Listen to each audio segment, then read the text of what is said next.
Hey, what's going on? It's Focus at the Flomo Crew and bboydojo.com, Cypher Studio Helsinki, Finland over here. You are tuned in to the day two recap of the International Teacher Camp that went down last week, part of the International Teachers Education sequence. Good to have you over here on the streaming, and I hope you enjoyed the show. Today, we gather up some people who have been through the International Teacher Education course and build with other breaking teachers all around the world. So, you're about to find out on the stream. All right. Enjoy the show. Keep the comments coming, and I'll be here vibing with all of y'all. Peace. Recording in progress. So we start off with the day two with Nefeli, Big Girl Smash, as guest instructor of the teacher education course. I'm going to interview her with a couple of questions about pedagogy. That's something that she was sharing on the course with the students this far. And then we move on to build with the alumni, people who have been through the course this far, and we're going to see how their experience has been as far as teaching, rocking classes and workshops in the world today, the success and maybe the struggle even, who knows, we'll see. But I guess we can start off a quick introduction from the rest of the team again. We have Create in the place to be. Can you introduce yourself for the people who weren't here yesterday? Hey everyone. This is Big Girl Create. I'm from the Philippines and I've been helping Focus and the Dojo team in hosting this first ever international Dojo Teachers Camp. Yay! Congratulations for all of you who came in. Let's all build and really connect with each other and have fun tonight. Can we get a small round of applause for Create? She's the mastermind behind putting all of this together. Po. Yes. And excellent. After the first part, in 2 hours from now, maybe we're going to have a small break again. We're going to have a teacher-student simulation. So that means that we're going to get some volunteers who will break down some of the moves and get feedback. Get feedback on the way that they break down the moves in a specific situation. Because like we know, teaching is different in every single situation, whether in a classroom, whether you're teaching Zoom, whether you have kids in a class or you have grown-ups, advanced, middle level, everything is different. So we're going to see how that's going to work. That's going to happen 2 hours from now. A great exercise for anybody aiming to become a better teacher. But I guess we can start off with introducing Nefeli first. Hey, quick introduction, Nefeli in the house. Where you at? Hi again. Nice to see everybody. Nice to see some familiar faces, but I don't know everyone. I'm happy to answer any questions and share anything you need from me, any way I can help. And of course, I'm always open to receiving any questions afterwards as well. Awesome. Thank you for being here. Can you introduce yourself? How did you get into breaking, and what is it that you do at the moment besides teaching on the teacher course at the dojo? Of course. So I got into hip hop in '99, but I got into breaking 2006, I believe. I started off as a ballet dancer, so I have a very long background in dance, starting from ballet, contemporary, and all of that. But as soon as I saw breaking with my own eyes, I had to immediately start.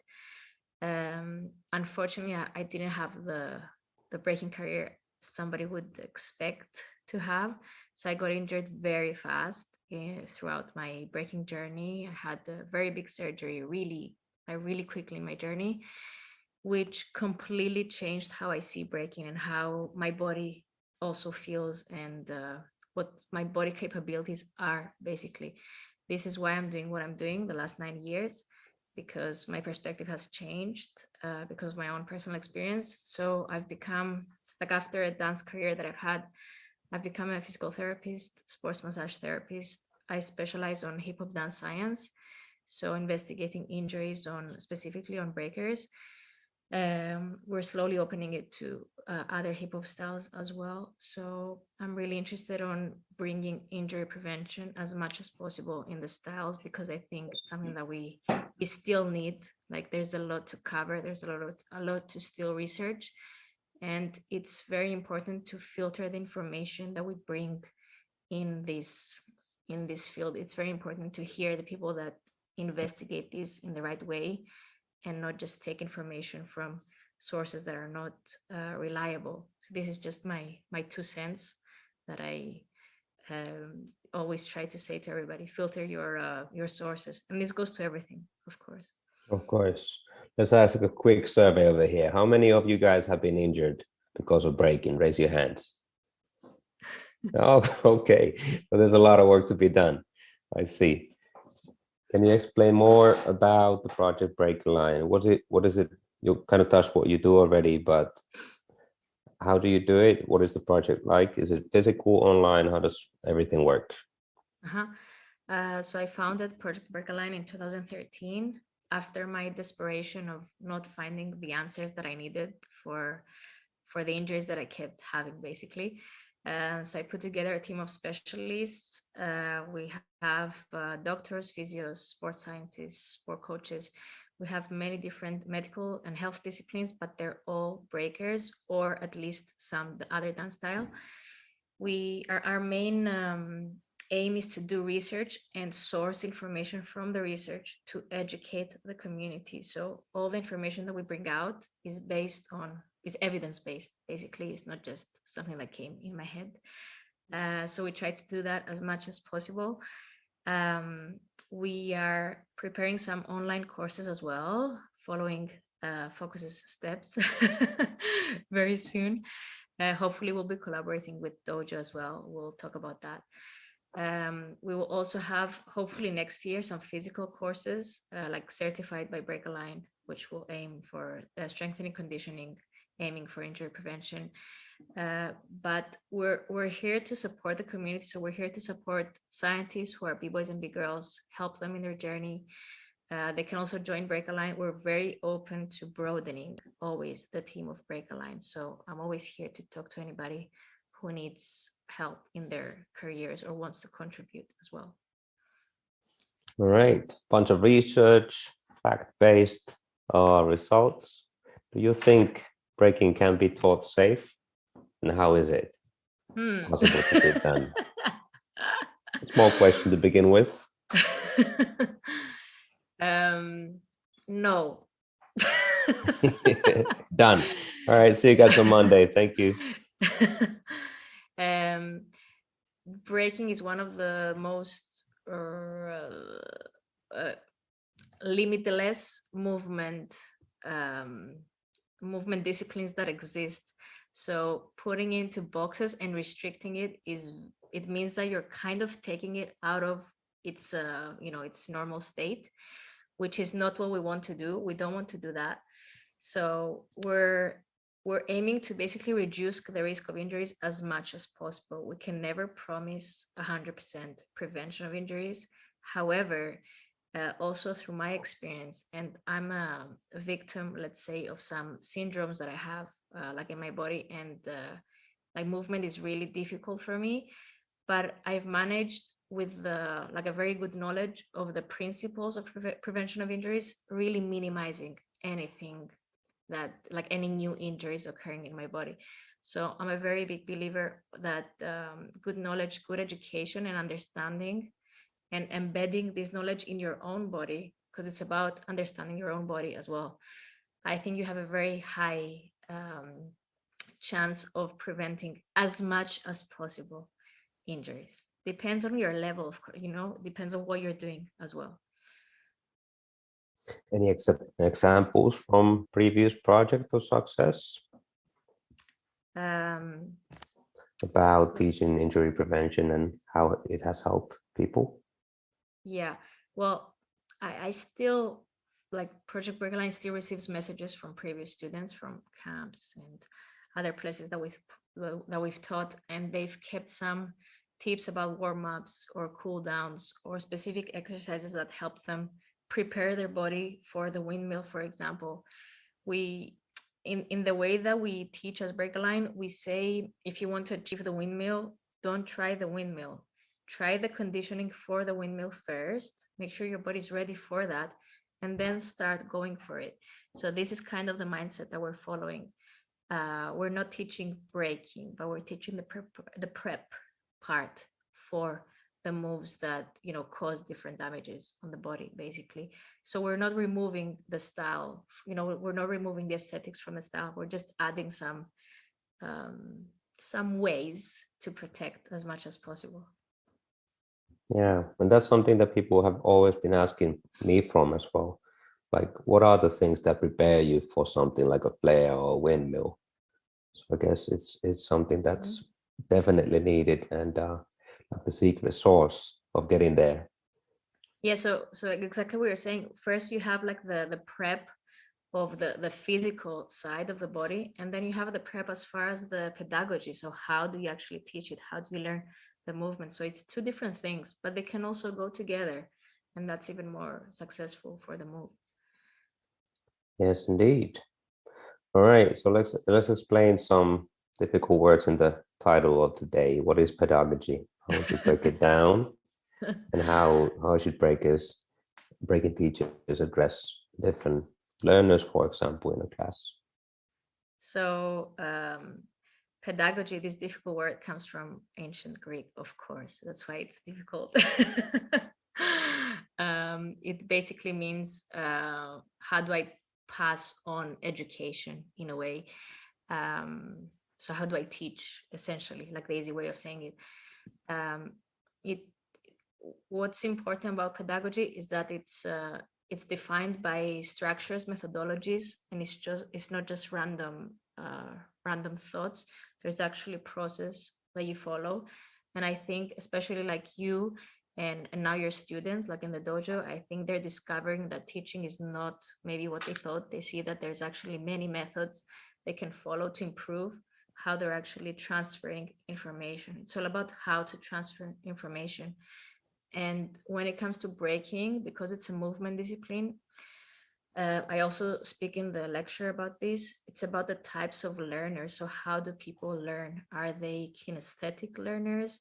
Do you have to touch them? Are they tactile learners? Do you have to push them so they can feel something in their body? So there's a lot of different types. Are the visuals? Are they do they have to hear something to enter their brain and help them process the information?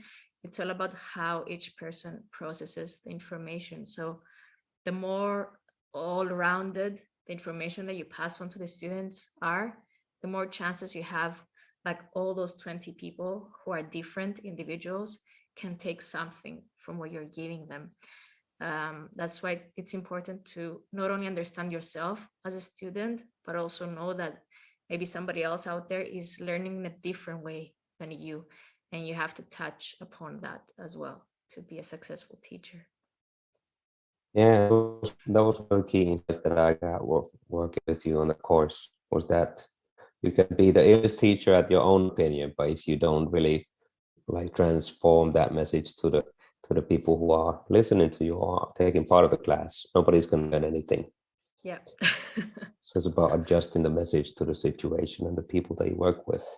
And it also comes down to being humble and understanding that your way might not be the only way. There's other ways as well, so we have to take that into consideration. Yes, indeed. How would you structure a good class? How much information, for example, a person can take? And is there something like a limit? Like, all right, let's say 3 concepts in a class of 60 minutes, for example.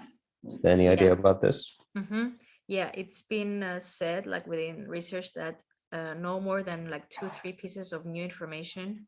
Like if you exceed 2-3 pieces of new information, then you're probably losing the quality of the learning.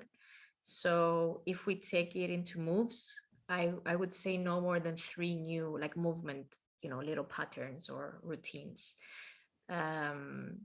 Of course, you need to be able to break down something new that you're teaching. The first impression of a student learning something, so the first time they see something, the way they actually see it the first time is very critical about how their future with this specific move will be. So it's very important from the beginning to give them some important tips and some like holistic information so that their brain processes it in like the best possible way. If I'll give you an example. If you're teaching, I don't know, let's say the air flare to someone and they've never seen it before, so they've never actually tried to do it before, it's a scary move. It's a very complex move. If they get scared and they feel this fear of like it's impossible to achieve it from the first time, they will probably take like twice as long as they would to achieve it because they're already blocking their like their learning system, let's say. So it's important to break things down and take things step by step. If I'm teaching the flare, I'm not going to start by teaching the flare. I need to teach like 100 things before that. Interesting. So the first impression of how the person perceives the move is super, super important. That's something that is important to keep in mind as well. How do you show it? It's like, this is the coolest and the hardest move in the planet that you will never learn. Or can you somehow adjust it in a way? Very interesting. How about teaching new things every class versus repeating old material? How would you approach this? I think both are needed. We said that it's good to not exceed like more than 3 pieces of information and new pieces of information in like one session. But repetition is something that helps refine and make what to the best of its potential, let's say. So repetition is useful. It's also good for the confidence of the person. It's good to make the students feel that, okay, this is actually improving, I'm achieving something. This is also part of receiving constructive feedback and having an empowering environment, which in my opinion and in many researchers' opinion and a lot of studies that have been published, it's very important. And I'm saying this because in breaking there is in some places there is a like pay your dues and no pain no gain kind of like concept. I think it's also important to have an empowering environment. It doesn't like the no pain no gain and all of that doesn't work for everyone. It's also important to understand if like the female community is not coping with that. It's good to have some support as far as the learning process, because we see a lot of big girls backing out and disappearing because of this like not empowering like learning environment. So it's important to always help and give constructive feedback to people who will probably help their learning process as well. I just wanted to throw that out there. Yeah, good discussion. We just had this with the national team on the last camp as well. Like, what is the balance between of going hardcore and training like Rocky Balboa versus getting people to feel good and feel confident about themselves and knowing that they can do it and still improve at the same time. That sweet spot and that balance is hard to find, and it's different for everybody. Yeah, Male, don't get me wrong. female, different levels. Yeah. I still support the like Rocky Balboa and go hard thing, and I also do it even in the breakline workshops. But there's a balance and there's a safe way and a constructive way to do that. You don't need to like bring negative information to the students. The more positive experience they will have in their learning as well. Yeah. I guess, yeah, we used to have a class called Break Hardcore, me and Hat Solo. And we would start the class by bringing the bucket called George into the class. It's like, all right, who's going to throw up first? It's going to be the one who's going to get the medals today. That was a long time ago. We're not doing it anymore. But also it tells you like, all right, there's a way that you can develop in your breaking. You can still get great results, even though you don't have to throw a bucket to the class every single time. And the record was 7 minutes. It's a questionable record. Wow. Yes, indeed. But that's a long time ago, and that's definitely not how I teach anymore. We have evolved from that. How would you maximize warm-ups, cool downs. Let's say a class is 60 minutes. You need a proper warm-up, you need a proper cool down, possibly a stretch at the end, but you still need time for getting development in the dance. How would you maximize the structure in a way that it remains safe, but you still get results? You can relate the movement that is like dispersed within the class based on also keeping it safe. So if we take breaking as an example, you can start the warm-up with the mobilization, like mobilization of the joints and all of that. Top rock is a very good way to actually get the heart rate up and start getting sweaty, get all those like physiological changes that the body needs to warm up. Top rock can help you with that. So once you have warmed up a little bit, adding the top rock, you can also work on parts of that. And let's not forget that top rock is still part of breaking, so we don't need to, neglect it. It's very important. So we can pass through that, and then like from the jumping, let's say, that top rock has, you're also warming up the legs, and you can prepare them for going down like into footwork. When you go down into footwork, the fact that you're having contact with the floor and you're actually transferring your weight on your hands, it prepares your body for lifting your body up for freezes and having more support on the upper body for anything like that, and that can slowly build you up for power moves. So I think it's like a natural progression that people who created breaking kind of knew. It's like their body took everything like step by step. It happened. I think there is a way of keeping the right duration and feeling when your body's ready to go to the next part. And towards the end of the session, that you have to start cooling down and do stretching. Like you can use technique for, let's say, for power moves, like let's say you're doing flares and you want to refine like where your body has to pass through to actually like open. You can do those things like lying on your back and just play like with your hips and your legs, if you know what I mean. If I'm not really showing, but you can use some aspects of like working on flexibility in a dynamic way, and that can also lead you in statically stretching at the end. So there are some ways that you can actually embed it and still cover material. And I think if you do like a good warm-up, you're okay with like 10-12 minutes if you're actually on it and progressively raising heart rate and everything else that needs to be done. You don't need half an hour of warm-up every time. Your warm-up also has to depend on how long is my session. If my session is going to be 2 hours, okay, let's do like 25 minutes of warm-up. But if it's 1 hour, I'm not going to do 25 minutes of warm-up. So yeah.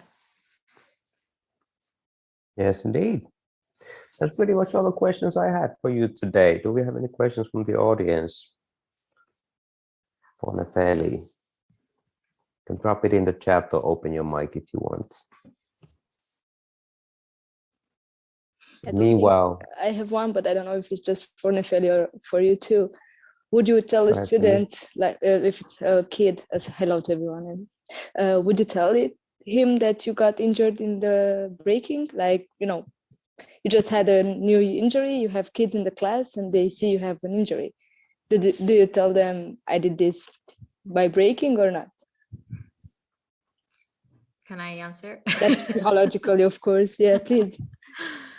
One thing I've learned with from my experience of unlimited injuries that I've had is that it's okay to be vulnerable. It's okay to show weakness because actually that's strength. And that's actually the truth as well. It's not good lying from your students and hiding the reality. And the reality is that we will all get hurt in breaking. Like it's a very risky sport, if you may call it that. So I think showing them the reality, even if you're their teacher that they look up to, you're very ethical and sincere to them. So I think, yes, it's okay. But if you're always injured, then maybe you have to go check out something that you're doing wrong. I don't know if Focus wants to say anything. Yeah, Thank nothing you. to add over there. Great breaking down. Great way of breaking it down. Yes. I do agree 100%. Anybody Oh, else? Any sorry, questions? I just want to add something. And Go you ahead. also need to teach them to tell you when they are hurt and to understand that it's okay. Like, okay, if your wrist is like messed up today, let's bring it down on doing like freezes and things on your wrist. It's okay to back down on some things and adapt sometimes. It's fine. Because if they feel that they're disappointing you, they will just destroy something on them. And that's not the way to go forward. They need to understand the awareness of their body as well. Good point. Or of a variation for their injuries as well in the chat. Absolutely. Yes, indeed. Any other questions for Nefeli?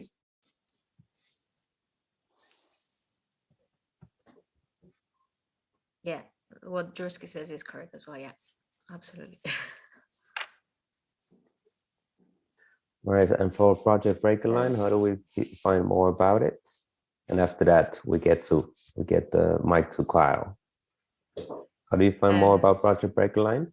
So we have our website, www.projectbreakerline.com. Also the email, I can write these things down, projectbreakerline@gmail.com. We're on Instagram, Facebook, and I just had an open call like the last month. I am revamping the team of Breakerline, so stay tuned to see a new team coming up. I'm very happy that we're having a very international team, like from many continents, of researchers who are B-boys as well. Anything you need, anything you want to ask or just get involved, please hit me up. We're always open to supporting the community because we are the community. Awesome. Kyle had a question as well.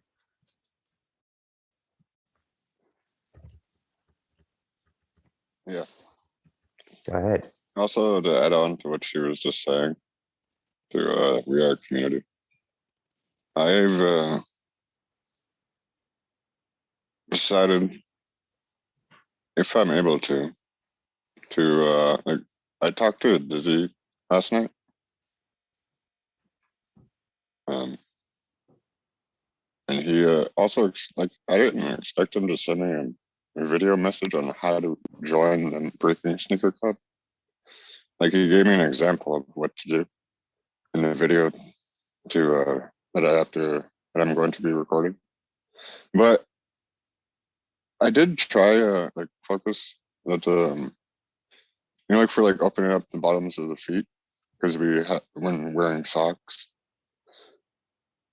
I wore no socks with shoes, and I decided to run when I didn't have my feet calloused and ready for that. So my left foot ended up like it's tender, but it's good. It's healing quickly.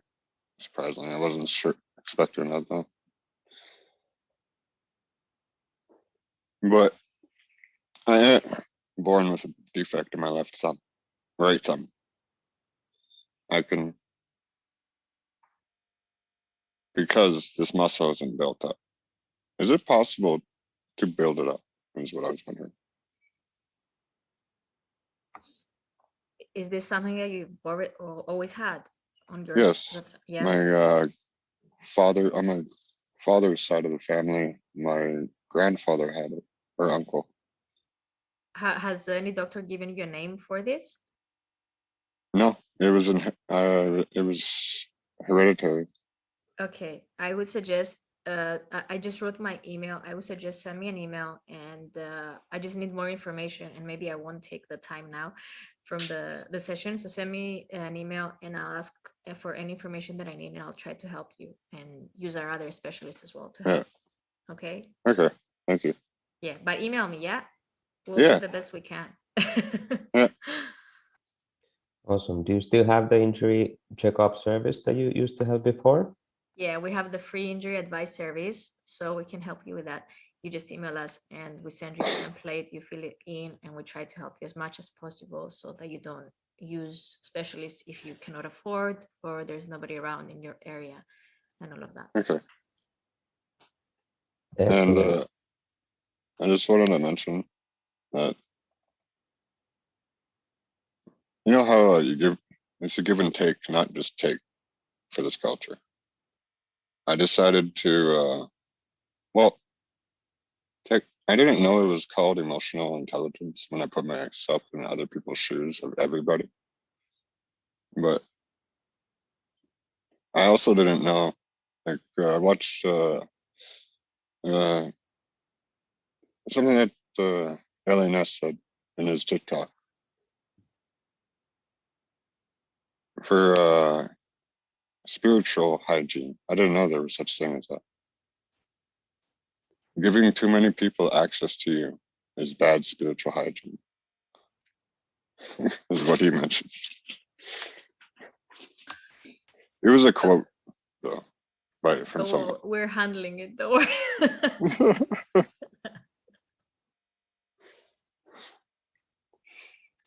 Sweet.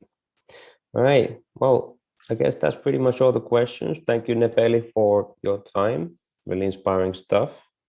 And I see Thanks people for making having me. notes, so that's a great thing. I'll stay on for a bit if that's okay.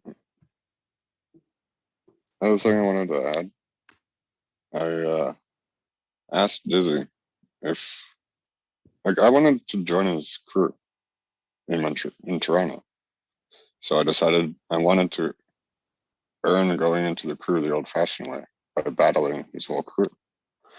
And I asked him his thoughts on it, and he said he'd love to. So I'm going to do that and try to do that on my birthday this year. There you go. Good luck with that. It's going to be one crazy battle. Even right if there. I get smoked, I don't care. We'll I see. also want to We'll see how battle it Dizzy. goes. Because if I don't consider it the whole crew battle. Awesome. Yes, indeed. Cool. Well, thank you, Nefeli. Thank you, Kyle, as well for sharing. And I guess we are moving on to the next phase of this one. Jesse is joining over here as well in a couple of minutes. So we are about to pass the mic to him and introduce some of the alumni from the last year's teacher education course. I guess we can start with a small introduction first of the people we have invited over here. Maybe we can start with Big Mel. Oh, let's go. Excuse me. Hello, everybody. I'm Mel, Big Girl Mel, here from San Diego, California. And I did this program last year. It was a really positive experience. My breaking career is very short. I actually have been breaking for 6 years so far, but I started really late. So I started breaking at 37 and I'm 42 right now. And learning at such a late age is very interesting. So all the things that Nefeli is saying, it's really about prepping the body before learning the move.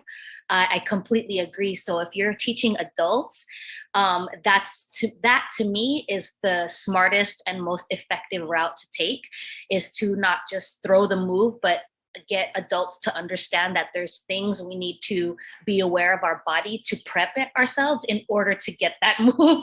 So yeah, this is 42 for sure. And yeah, I'm loving this journey and I can't wait to share with you all in this time. Oh, good to have you over here.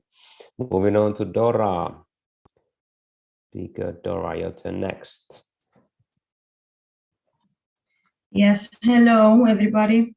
My name is Dora. I'm from Romania, from a small town from the north of the country called Bistrița. I am dancing like 15 years. I had like started breaking in 2006, but I had like 5 or 6 years of stop breaking, and from 2017 I'm back on the track. And yeah, I have a dance school in my town, and I'm teaching also street dance styles, and breaking I'm teaching like from 4 years. And also I'm like trying to help the community in our federation, you know, if you know, like the Olympic Games, and every country has a federation. yeah, I'm helping on the organization, on the organizing the events, and yeah, I'm taking the class, the teachers education class last year. It was a really dope experience, and I'm really happy that I was beside you and really enjoyed to see you. And it really inspires me, everything that we did, and helped me a lot. Yeah. Oh, so different levels of influencing the scene as well, running your own dance school and also working with the organization of events and federations and stuff. So respect. Thank you for being here. And next up, with Jurski, all the way from the Netherlands. Quick introduction, please. Word up. Yes, what's good, people? So Jurski from Amsterdam. Been dancing and teaching for quite a while. I still don't consider myself old school because that for me was the generation that was busy in the 80s. But I think to a lot of people, I'm old school now because I started in 94 and I started teaching in 98. And it was just like all spontaneous. The scene in Holland was really small. So as soon as you could do something, other people were like, yeah, please teach me. So I ended up in front of a class and I figured out teaching. I kind of enjoyed it, but I still found out throughout the years that I had a lot to learn. So when I saw this teachers education pass by, I was like, yo, this is it. I just need to see if I'm on the right track and if there's still things that I can learn. And of course, there were a lot of things that I could still learn. And I did. And one of the main reasons also for me to take the whole course, because it's an investment, and as a spoiled b-boy who's usually like on a list or get somewhere, like I'm not used to investments. It sounds super wrong, but it's true. But we started a breaking school education in Holland, which started in September. And this education was like perfect in front of like a preparation for all the building of the curriculum and asking the right questions. So yeah, it helped me in a lot of ways, especially with structuring things. And yeah, I'm still like active on a lot of fronts in breaking, also with judging, also as a daddy, as you might hear. Like this is a little one right here, disturbing me. But yeah, that's the introduction. So yeah, happy to be here. Awesome work. And Jesse, can we get a small introduction from you as well, since you're jumping on the call right now? Yeah. Peace, everyone. My name is Duval. I'm 27, out of Los Angeles. I've been breaking for 13 years. Working with the Dojo here for about half a year, working with Stance in the Pro Breaking Tour for about 3 years now. And at least with the teacher's education, I'll be kind of assistant focused, kind of spearheading the whole thing. And here at the Dojo, I usually assist with kind of community management and kind of keeping things on track. And we're going to be moving forward here with a couple questions for our panelists. Mogus, do you have those questions? Just get that first one started for me. All right, here we go. So yeah, I would ask for what was the panelists' knowledge of pedagogy before and also after the teacher education. Was there something that the course had like an impact, or your experience as a teacher, has it changed as far as the way you approach pedagogy in your class? Maybe we can start first. Yep, exactly. Yeah. So maybe we can start first with, let's get back to Mel. How did your teaching, has it changed over the years, and what is it like today? Well, I know I've been breaking for 6 years, but I've been doing hip hop, freestyle, hip hop choreo for 20 years, 25 years. And I've been teaching at the colleges here in San Diego for 20 years.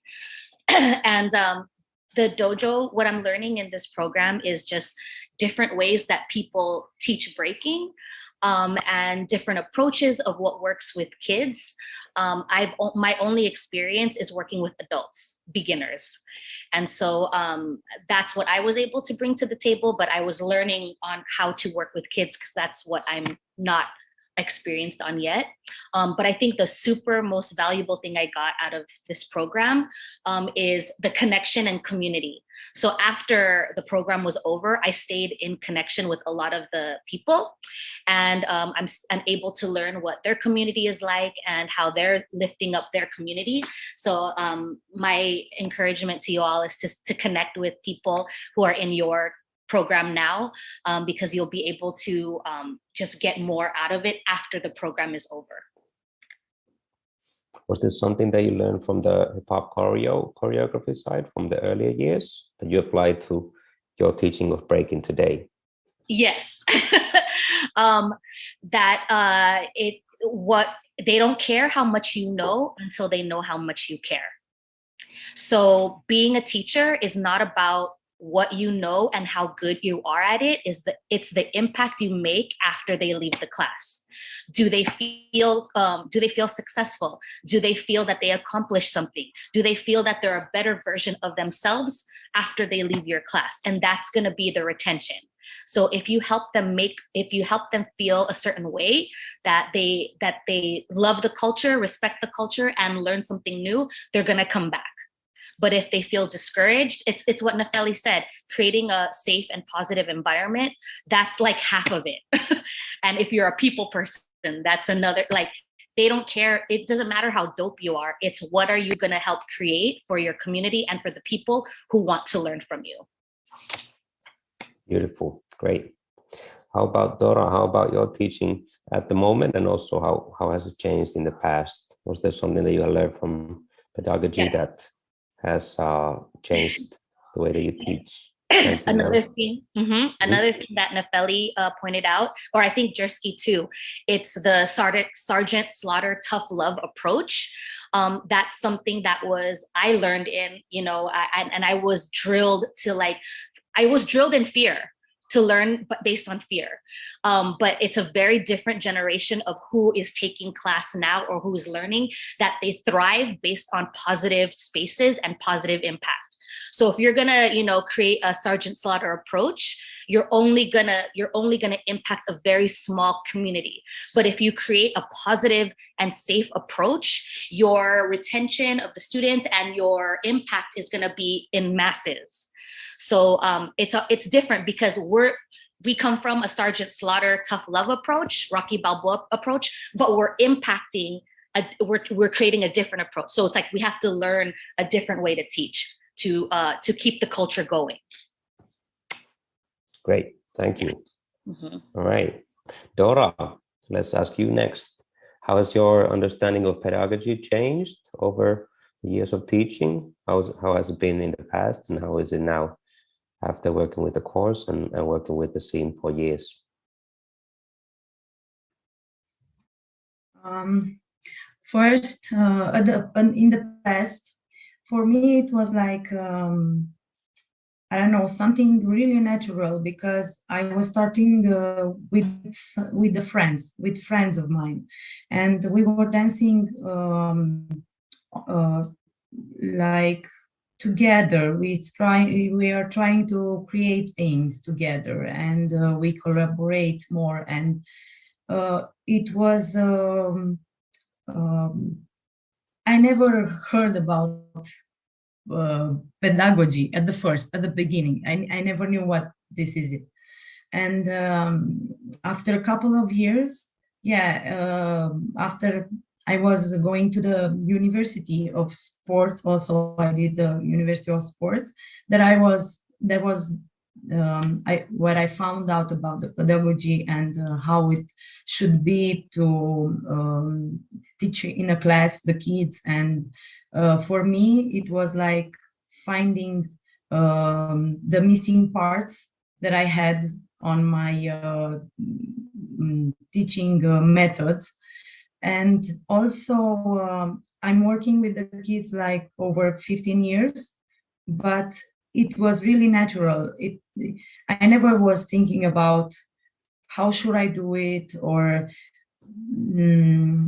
to make like a plan for a long time. I always did my homework. I always like at the workshops being a good student, trying to get notes and learning and be really focused and curious about everything within this hip hop culture and style. But when it comes to how I should do my plans, it came only early. I'm sorry for my English.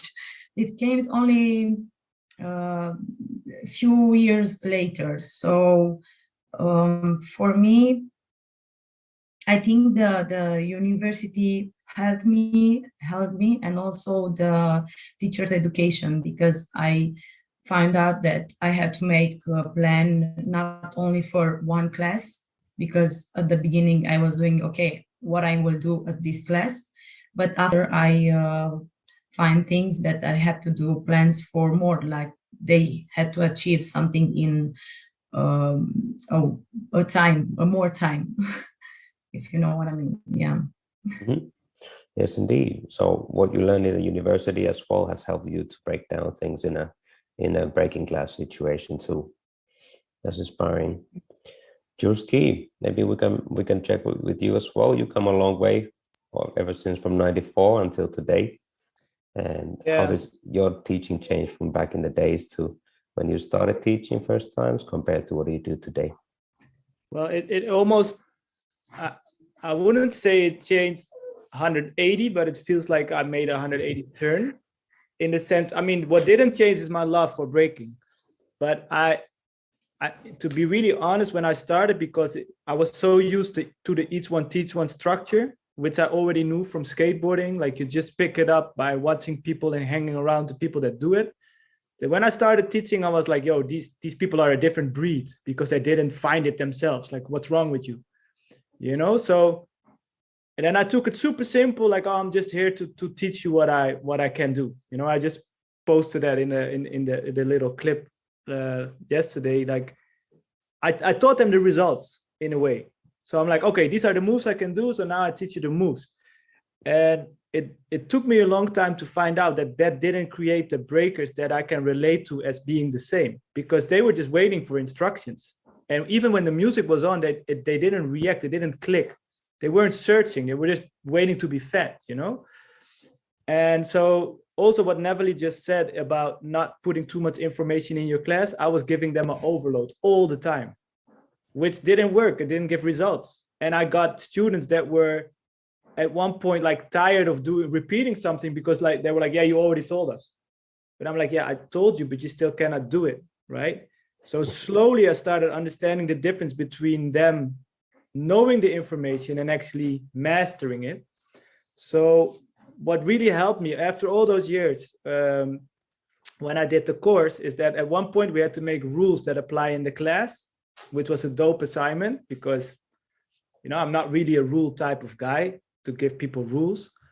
But then we used the breakdown of how the learning process should be. And I still apply it now almost in every class. I remind my students of this breakdown of learning, which I divided in mastering the move, first of all. Otherwise, you shouldn't even, you know, the whole class was for nothing if you didn't master the thing that the teacher is explaining you. So make sure you master it by just drilling it, repeating it. And okay, now I can do what you just showed me, right? Then the second part, and I make them repeat this also, like, where are you? Are you at number 1 or 2 or 3? The second is apply it. So just mix it with your arsenal. Like, okay, just, you know, when you're under pressure, you cannot read, you cannot do the latest thing that you just did practice. So make sure you can. So make sure that when you have to, you can just mix things up and use the new step. And then we come to what makes it hip hop, of course, which is like, I think it's in the dojo on the wall, like master the foundation and flip it. Like the flipping part, which is for a lot of people the hardest part. Like take it apart, add something new, maybe only use the concept, but make sure I cannot recognize it as the thing that I taught you. You know, because otherwise, and I've seen it happen a lot, like a coach or a teacher comes with all his students to the competition and they all break like him and all the same. you know, it's scary. Then you also miss the last part. You never got to part 3, right? And I think this is something that I now ownership, like making people aware that it's their process. Like the students aren't yours, the results aren't yours, you know, but help them sort of trigger their creativity. And I feel Poe One does an amazing job in his classes. That's why I think I did like 10 or more workshops. Whenever he's around, I take his workshop, because he has like a lot of tools, which I always just bring to my class as well, to trigger people's creativity, to just make the process theirs, instead of you as a teacher just, you know, explaining a technique and that's it, like one way direction, you know. And those classes are also the most fun, because the students start inspiring you. If you see what they do with the assignments, you're like, oh damn, that's fresh. So the structure most definitely is something that helps, what the course gave to me. And this realization, this happened before, that I realized, like, yo, if you teach somebody mathematics, you're also not, you don't let them study the results. You have to, you know, give them the equations, you know, and that's what I did. I made them study the results instead of, you know, becoming like those creatives themselves, which I think that's our mission. We want more colleagues, right? We want more people like us for a brighter future. All right. That was my little rant. I like that. I'm making notes over here. You don't teach the results, you actually teach the equation. Yeah, or the process, you know. And also, that's also where the enjoyment should be, right? Like another one that just hit me in the head,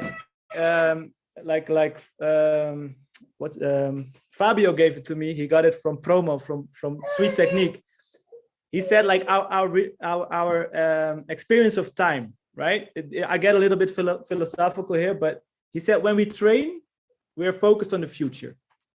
When we battle, we're focused on the past, because we're digging on what we can do, right? And when we freestyle, we're focused on the now. That's the only moment that we're in the now. And I think what all of us, like worldwide, everybody, every human being is chasing all the time is this trying to be in the now, whether it's meditation or doing something exciting. And breaking is this, right? Like when you're having fun breaking and you're in the free zone, that's when you get like high and you're like, oh, damn, this is the shit. But for some reason, we're almost or in the past or in the future. And I think this is something also in class, some teachers are too much focused on the results of their students. Yeah, you need to win this battle, or you need to win this next competition, you know, and in training, then you're focused on the future, and during the competition, you're all like nervous and you're trying to dig your material and in the past. But I think as teachers, or as breakers, or as humans in general, we should try and find as many ways as possible to be in the moment and enjoy the moment. And just like we always say, the process is the most important instead of the goal. We just set goals to not walk around like a chicken without a head, but that's the only reason, you know, like the goal itself is not that exciting. We need a new one once we reached it, right? So yeah, that's another one that I try to apply with, gave me some new insights. Nice, I like that. The ultimate movement meditation. It's freestyle. Yep. There we go. Yeah, most difficult also. It is. Maybe we get back to Mel over here with the next question. What are the struggles that you have faced teaching your local community most, and how do you address the challenges? What's the biggest challenge that you have faced? Okay, yes. So I mentioned it earlier, and it was more like the retention of students. And so what the challenge, at least here in San Diego, or just SoCal, or maybe just like the US in general, is teachers are starting to get hired based on their skill, but not on their experience of being a teacher. So when you have young people teaching who lack the experience of being a teacher, they're not aware of the important things, exactly what Nefeli was mentioning, which is how to stretch. Why are we stretching? What stretch is this going to benefit? When we train, what are different smart ways to train, ways to cool down, ways to train, or and being aware of what our body is capable of and when to say no, or when to stop, or when to listen to our body, because we're just taught to like do this. So we're we're producing microwave dancers, like fast, but then there's no, why are we dancing? There's no awareness of freestyle. We're regurgitating what we're learning from a teacher. And so that's kind of what's happening to at least the community here in SoCal, is there's just really dope dancers, but there's no awareness of longevity. There's no awareness of listening to our body, when to say no, the importance of rest, because we're embedded in this like grind culture, the no pain, no gain. I feel very uncomfortable with that phrase as well. Because no, there is a lot of pain, and you will gain like less, of longevity if you continue to dance, with that injury. But we're not trained to know, like, so stop, because we just keep going. So it's more of the mental part that's we're struggling with versus the skill. I think the skill is the easiest part to teach. The hardest part to teach is the longevity. Yes, indeed. Maybe we ask the same question for Dora. What are the biggest challenges that you have faced? And how do you deal with them as far as teaching the community? For me, when I'm teaching, when it comes to my kids, the biggest problem that I found, it was like to make my student to be more self-confident, and also to help them to manage their emotions, because I think this is a really problem on the age like from 10 to 15 years, because they are shy, they don't have like our courage we had, and they are also really shy when it comes to be more present and be what to say to I'm sorry, I can't remember own word. So self-confidence, it was the biggest problem for me, and to control the kids' emotions when it comes to battles, to cipher, or yeah. But I try to make a lot of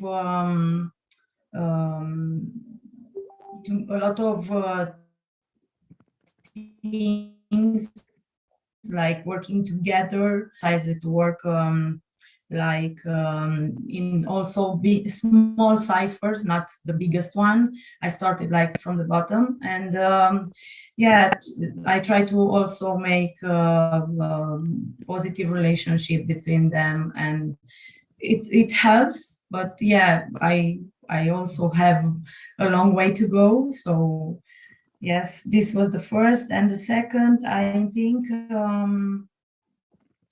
it's like the time and the work that they had to do at home. Like the kids from these days are complaining a lot about the time they don't have.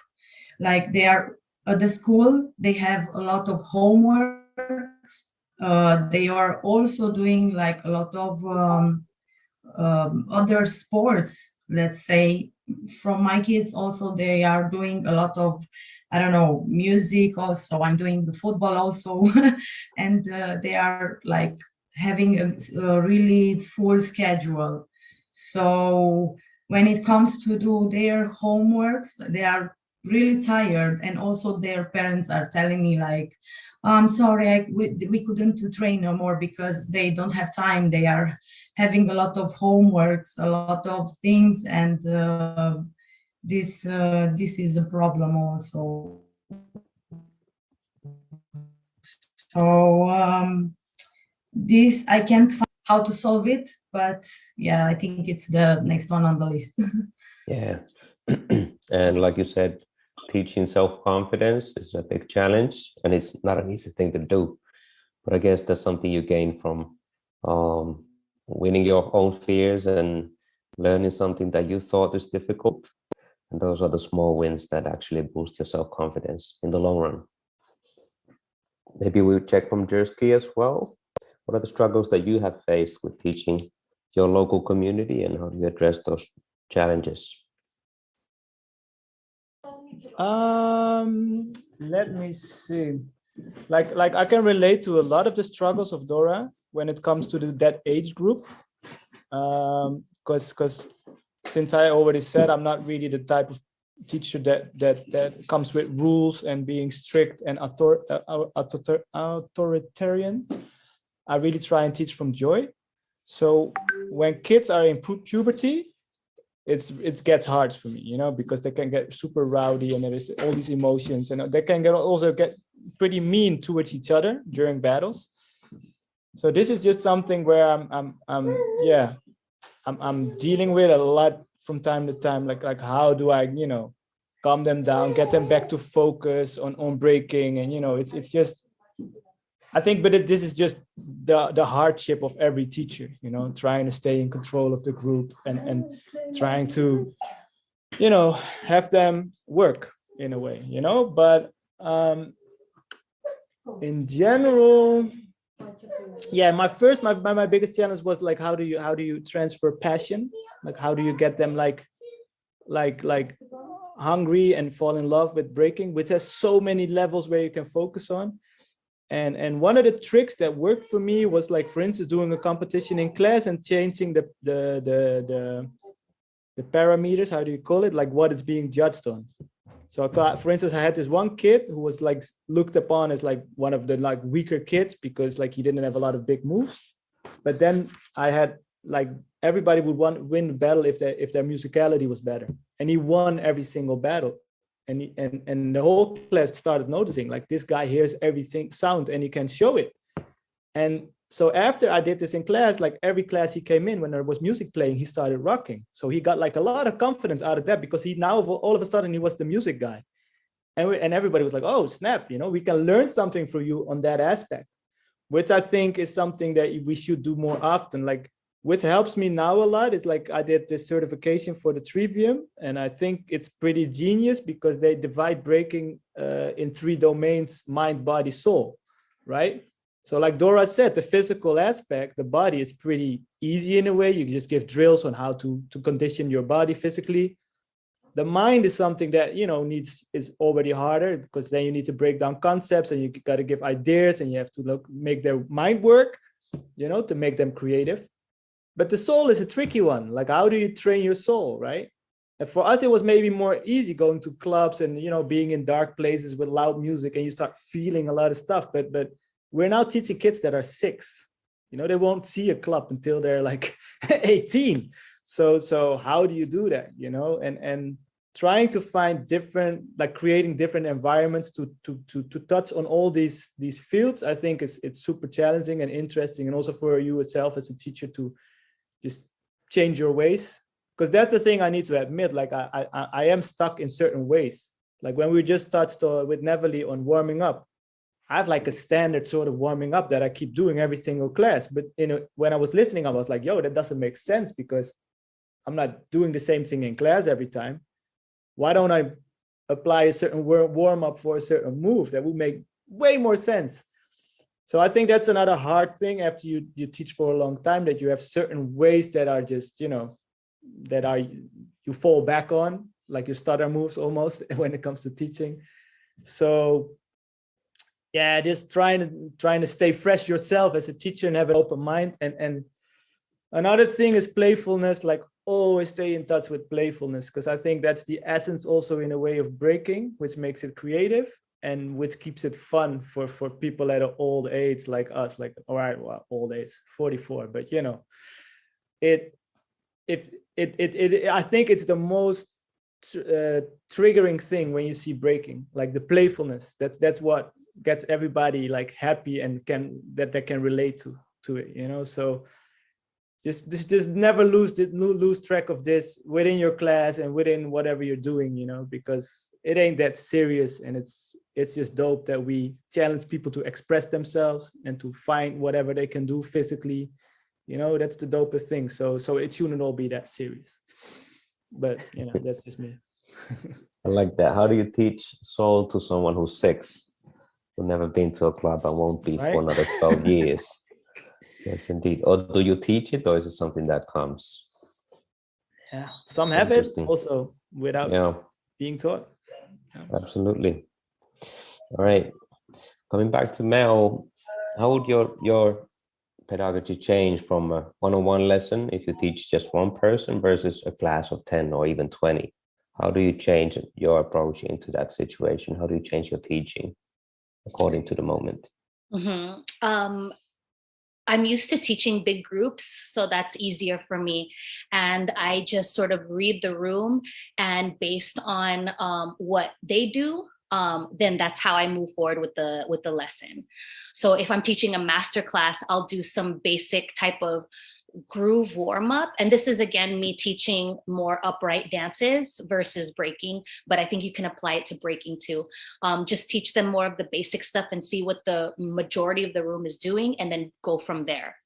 But when it's a one-on-one, I feel like there's room for some intimate, goal setting. And so every time I have a private, I would ask them, what are you working on? And then we would both discuss at the end of this session, let's accomplish this, this, and this. Yeah. And even for if I can share, even for group settings, sometimes you can ask them, hey, what's one thing you would like to accomplish? So by the end of this class, you want to leave being able to get this done, and then have them share it with a peer in class. And then, so at least now their intention when they take classes, at the end of this class, I need to make sure that, I don't know, I'm smiling more. It could be even as simple as that. I'm smiling more, or I'm, facing, or I'm focusing on different directions when I move.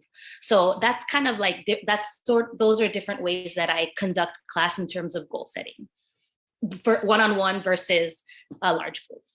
I like that. Good stuff. How about Dora? If you teach a one-on-one class versus a bigger group, how does your approach change in that situation? Like Mel said, for me, till now, I was used to teach only the big class, like 15, 20 people, kids, and for me, it was really easy. Last year was the first year when I was started to teach one-on-one. So on a big class, it's like you share some information, like in general, for everybody, and you don't have so much time to explain everybody and to depend on each student to help him to work on the things. You have to do the class like for everybody, and also here it comes like the homework that they should do at home. So at one-on-one classes, we try to approfundate, I think, and see what we did on the group class and try to make it better. And also if the kid wants to do something and to do something more, like we did on the class, I try to make a plan with him and try to help him to getting better. And yeah. Awesome. How about Jurski? One-on-one setting versus a big group. Anything in between? How do you change your game plan according to your audience? Yeah, totally. I mean, I'm already over the years, and I don't know if this is a bad habit, but I became more unprepared to class, basically because I always try and read what's needed at that moment. Sometimes they have energy, sometimes they don't. If I come with a crazy plan and they're not ready, then the class, will not work. So in a one-on-one situation, I just had one a few weeks back, like only one student showed up because there was just a holiday and then everybody's confused, like, oh, class has already started. So he was there by himself, and then it's super easy because whether this person already has all plans himself, what he wants to do, and I just need to guide him through, or as soon as I see there's like ideas missing, I come with a concept or an idea, like, okay, let's work on this, and I teach you something. So one-on-one for me, I think it's if the kid is motivated or student, it's almost the easiest. but you of course miss the group energy for when it's a long hour, then it can become long. Yeah, so with the group it's more, yeah, it's of course more structured, and you need to make sure that it's interesting for everybody.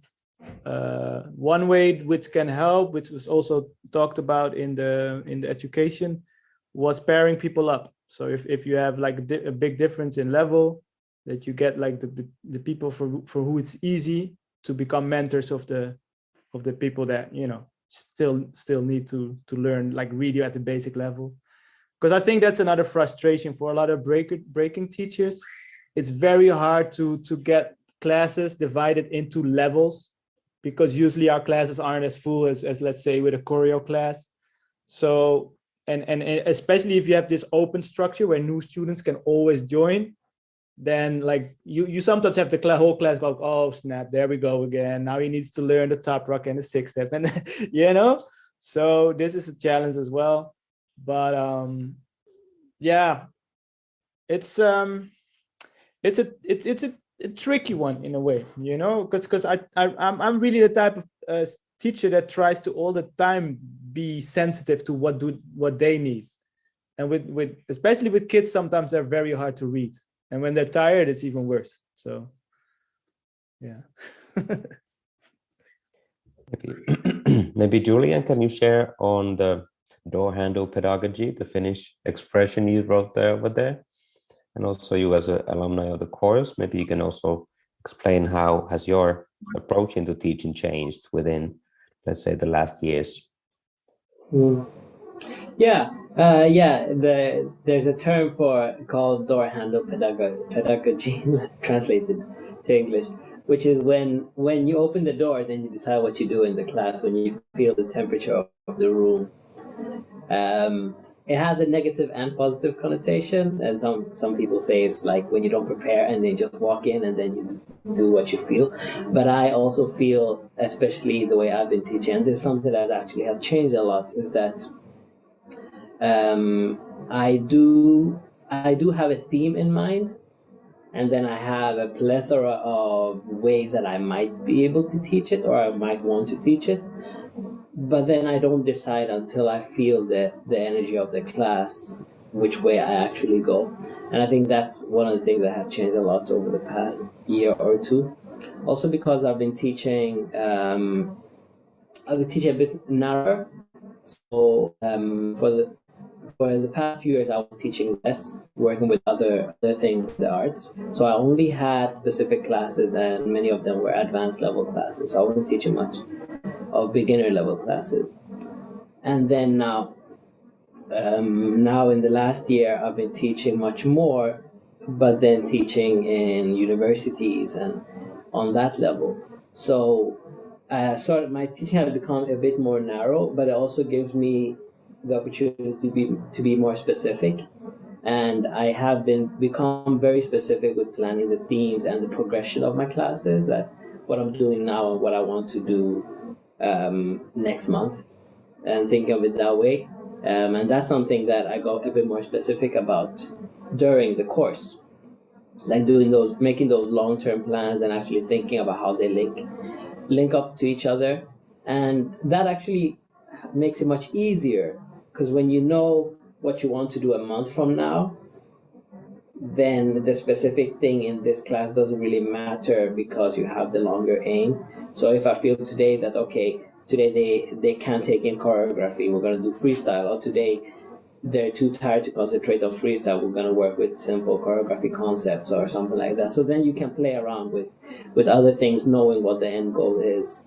And yeah, I think that's one of the things that have changed a lot, like over the past year or two. Thank you for sharing. Door handle pedagogy is a risky technique. Sometimes it works, sometimes it doesn't. I'm gravitating more and more towards that one too, because no matter how much you plan and you show up on the class, and sometimes your plans do not work. So it's definitely a direction I've been getting to as well. Can we get something from Simi as well? Since may I add one thing about that? Go ahead, of course. I think it works when you already have multiple plans. So it doesn't work when you're going in not knowing what you're going to do. but it works when you have like 15 options that you can throw on the table once you get the feeling. Absolutely. Elenes used to have a workshop concept called Power to the People, which means that he showed up with no plans, and whatever the people requested, he started building on that, which of course is a brave move as well. All right, you book to another country, you show up, throw in a class, and it's like, all right, I got no plans, but it's up to you guys. So in that way, you have to have the skills to back it up, if that's the method that you choose. Simi, can we get a word from you as well as another graduate? How has your pedagogies changed over the years? And how is it at the moment when you teach big groups or small groups, for example? Yes, of course. So I did that teacher's education in 2019.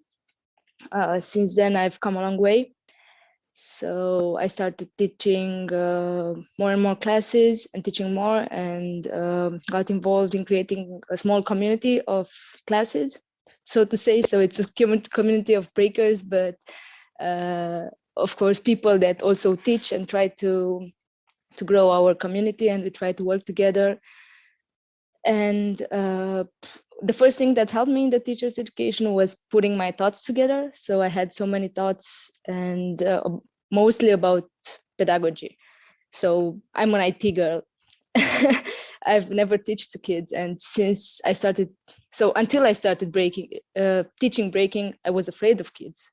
Now I love to work with the kids. I work with kids from foster homes that have different challenges for the teacher, but also themselves have different challenges. So it gets better and better. And I created a very strong foundation for my teachers program, so to say, for my classes. Now I have levels. Now I have really clear thoughts. And I would say this thing with LNS can work with the workshop if you really have a curricula. So you will never be surprised when someone tells you, I want to do power moves today in a creative way, when you have a curricula and you know how to teach power moves and then how to use creativity in this one. So maybe you just fetch a little bit from your curricula and just put it in the workshop. Regarding teaching small and big groups, I started more with workshops, so that means big groups, and then I had my small groups. I would say it changes a lot. So I love the energy from a big group, but if you go there in the class and you don't have the energy for that group, then the class won't go right. So whenever I have a big group, I have to be prepared for it. My energy level has to be at least at their level. In a one-to-one, you can also discuss with that person. You can also try to adapt to make him adapt to your energy, sometimes. In a big group, I also sometimes break them in smaller groups because of wanting to reach all the levels that are in the class. So I will start with the concept and maybe just see whichever level is there in the class. Like, I don't know, let's try to stay on one hand. And then you have a beginner and says, I cannot stay on one hand. And then I just put my shoe on my hand and I raise a leg. And they say, look, I'm staying on one hand. So it doesn't matter which level of physics you are. You can take something out of it. Like Nefeli said, it's one of the most permissive sport movement, and art in movement. So you can do it. And for Yersky, I can say that what Nefeli said at the beginning, when you do top rocks for warming up, I also combine them. So I would do a two-step and just roll my elbow or things like that. Then a beginner will catch some of the steps from your warming up. So it might help also for if you have different levels in the class. So yeah, but I want like the group. I'm the one to like the group classes because of the social aspect of this dance. So one-on-ones for me are more like deepening the knowledge. I don't want to isolate anyone. I want everybody to have fun together. So nice. Thank you for sharing. All right. So I guess we can summarize in a way that super important to adjust your teaching to the situation, to the group, to the age of the group, the size of the group, the skill level of the people in the room. And naturally, you have to have your curricula that you build it on and base it on, but at the same time, you have to be able to freestyle and let your plans go out the door. Excellent. We are moving on soon to the second part of the day number 2. I want to thank everybody, the panelists over here on the call today. Let's give a big round of applause for everybody who chipped into the discussions. You. It's funny to see everybody clap with their mics off. And I want to say a big thank you for everybody. We have the part coming up in about a half an hour. We're going to take a small break. And in the second part, there's going to be a simulation of teaching moves. So we're going to work on with some volunteers, people who want to share the way they will teach a specific move, and at the same time getting feedback on the way that they can break it down. Let's do this as a group so everybody can learn, and I guess that's pretty much it. So let's go for a small break. Kyle had something he wanted to share. Yeah, just to take on what I said, like for like different levels for groups of kids or like adults, doesn't matter. You can group them at each level of breaking from 1 to Grandmaster. And like, yeah, always like encourage them to think of something to do. And what I always have done, like from teaching myself to dance for a long time, before 2020, getting into breaking, I always feel the music. I let the music guide me, not me try to rush to the music speed.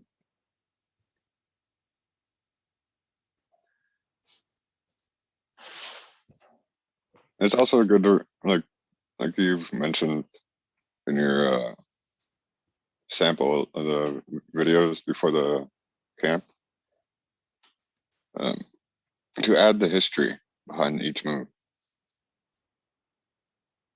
And one thing I do want that I have thought about in my head, I haven't really mentioned yet, I want to learn every single move from every single breaker.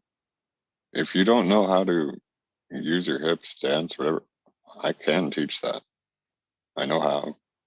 I just took my first popping class on Tuesday this week, and apparently I was following my teacher already. Like, okay. But he shared his playlist on Spotify.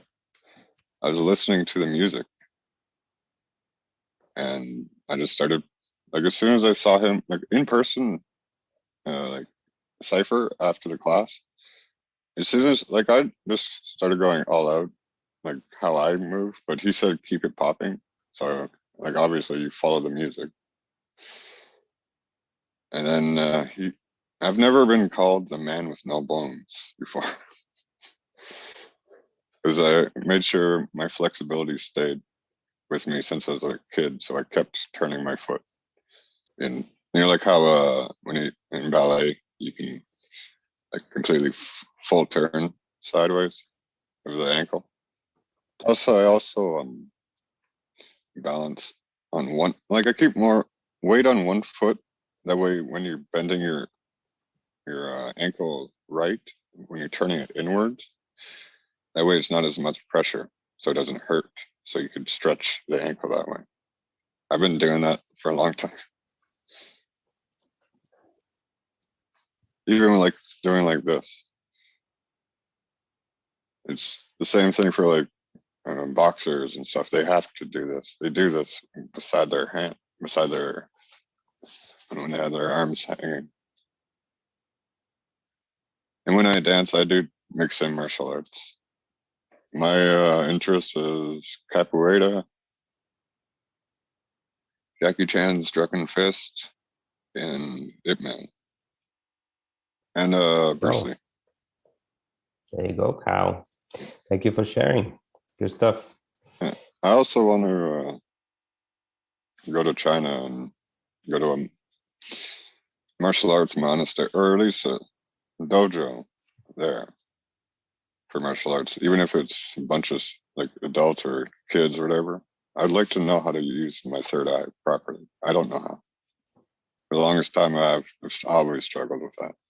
I could picture more when I like think, like if I would think it with my grandparents, I could see them both, but then I see a bunch of other people that I don't know because I think. And also in 2016, like I've also experienced deja vu, and it creeped me out because I don't know the date, and I am in tune with connecting to the spiritual side of things. So I didn't know that, like for the longest time, like for the perfect practice formula for the breathing exercises, I've done breathing exercises before. I can walk with my eyes closed doing that down the street without going in the middle of the road. I've been doing that for years. I didn't know it was a form of meditation. I just followed the Karate Kid and Mr. Miyagi's teachings.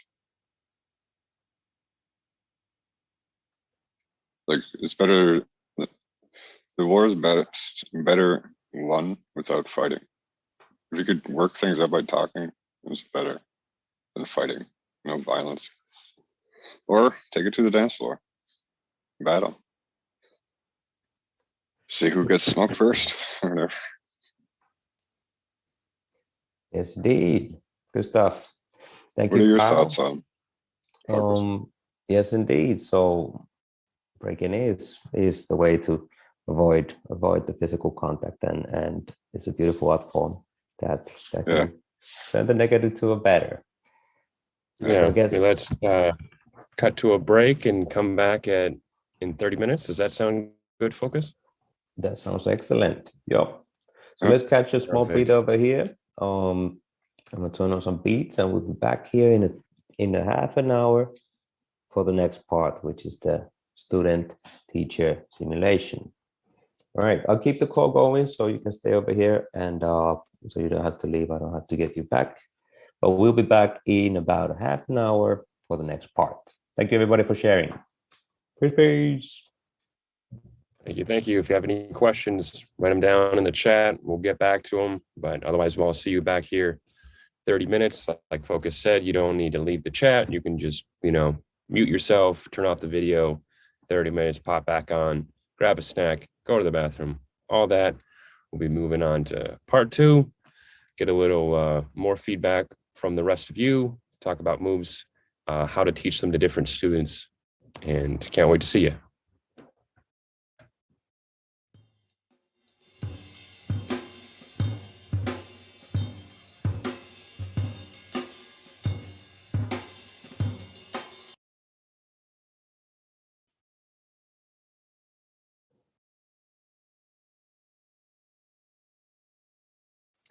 Yeah. Let's get back to part 2 of day number 2.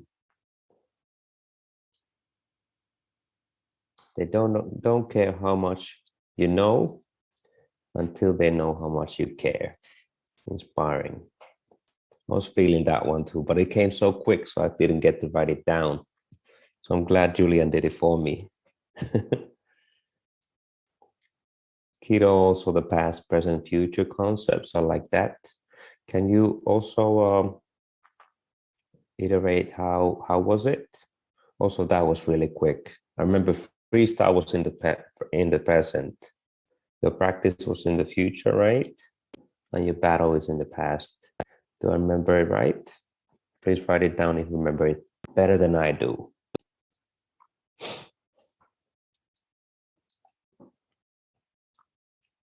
And cool, we are moving to the part 2 of the day, which is a teacher-student simulation.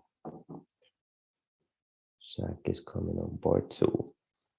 So what we want to do over here is get you guys to get involved. There's different ways of teaching, different settings of teaching. You have the classroom, you have your practice session, each one teach one, and you have Zoom session like this. And all of those would and should be addressed kind of in a different approach. And of course, your audience, whoever you are teaching to, their qualities, their experience, all of that should resonate in the way that you teach, you share, and you address your information that you try to pass on. So let's give it a try. We're going to get a couple of volunteers who are ready to become the first teacher and the first student. And if there's no volunteers, I'm going to choose in a dictatorship manner. I will see how it goes. And actually, I think Jesse can take over on this part since we're in the section number 2. So I'm gonna pass the mic to Jesse and let Jesse rock the show. Alrighty. So, yeah, we'll start off with what we're going to be doing is hypothetically a move, and then we'll have 3 different types of students, and how would you teach that move to each student depending on level and depending on, you know, special circumstances. So first, let's throw it on over to, well, first off, any volunteers? Anyone want to step up to the plate? Sure. All right. So let's see here.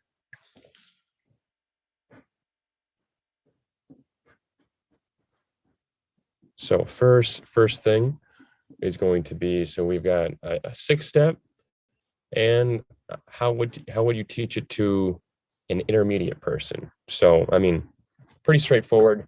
They already, you know, a few years into breaking. Intermediate seems pretty straightforward. You know, they've probably done a 6-step before, but say, you know, you're doing a refresher class, something like that. How would you teach a 6-step in, you know, in a few sentences? A few sentences. Yep. Don't simply just mechanically step and use the move. Use your hips throughout the whole thing. But it also, something that I saw on Instagram that Alien S mentioned, there's infinite angles you can hit in every position in a 6-step. Yeah, As yeah, long good. as he doesn't teach 6-step, as long as you have the concept of a 6-step, you have to dance with it, not just step on beat. Stepping on beat off to the side is easy. Right. So yeah, that's a very good point. So maybe taking the 6-step, they already know the steps, but break down the concepts, kind of expand on the 6-step, you know, take it to that next level. Yeah, like spinning or like changing, like misdirection, 100%. Exactly. Always so then on go to the for next one. something that's surprising, not expected. Right. Which I think is a great idea for an intermediate person, you know, like taking things that they already know, taking that to the next level. I'm going to throw this on over to, let's see, Freddie, are you there? All right. How would you teach a 6-step then to a beginner? Again, seems pretty straightforward, but I just want to hear your take on it. Beginner that's like never ever done before, like touch the floor. Yep. Never touched. The fun thing is I wouldn't start with a 6-step with them, because I feel like for young kids, I've always had trouble like breaking it down for them. I kind of start with a lot of like micro progressions for a lot of stuff. So like I teach kickouts first, to the front, to the back, to the sides, and make sure when it goes to the sides that they land in like the kick up position. I mean the kick up, one of the 6-step positions. And then I teach hooks. And then from hooks, I teach helicopters all directions. And then from there, I'll start to explain how each one of those actually connect with each other, so that like they have reference points versus just learning like this step, this step, this step, this step. They're like, oh, this is like side kickouts. this is like back kick outs, this is like hooks, and the flow of it's like helicopters and how it kind of like comes in and out of the steps. And also explaining like the center position of how you position your body to make sure you balance correctly with like the ball of your feet versus your heels being on the ground. And then moving with your fingertips as well to have better range with your body, and then moving in and out of your center. Awesome. So then would you say that you're starting with almost like single steps, single movements, as opposed to like a combination step, like a 6-step where it's multiple things? Yeah, because I read a book called The Art of Learning. It talks about chunking and stuff like that. And if you kind of like break down each step, where it's like, oh, you take your left foot, put your left foot here. You take your right foot, put your right foot back. You step into like a push-up position, bring your right foot in. It kind of like, it's like right, left. The kids kind of get overwhelmed sometimes. At least I work with more kids that are beginners than like adults. Instead, it's more like references, like, hey, remember that step we did before? It's similar to that. And they're like, oh, yeah, that step from last week. And then it kind of like references back for them. And it also helps them remember the steps that they learned before as well. So they have kind of like reference points for themselves. And they start actually connecting them when it comes to like transitioning moves in and out of 6-step. Awesome. Yeah, because I think that takes it to beginner in the truest sense of the word. You know, sometimes we think 6-step is beginner, or, you know, beginner to us, but, you know, putting ourselves in, you know, the mind of a child, or, you know, from that state of 0. So very, very good. And then moving on, last, so 6-step, but then say we have a student that has concentration issues. So, I mean, it could be of a varying level, but say you just, you know, you're doing a one-on-one, and now this student just having, you know, very maybe easily distracted, or, you know, all sorts of things going on in their life. They may be just not, you know, positive or negative. They're just not focusing.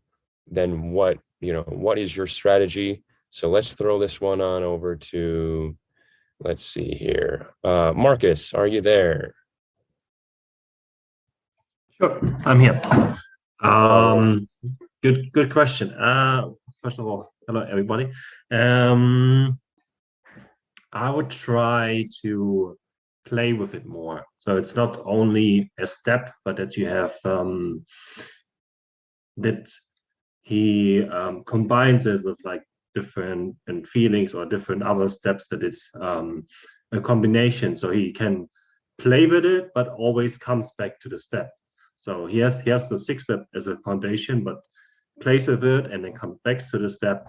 So yeah, that for sure would be an approach, so that his mind can play as well, but he can also just comes back, and I say, I'll come back to the 6-step, but yeah, just play with it a little bit more.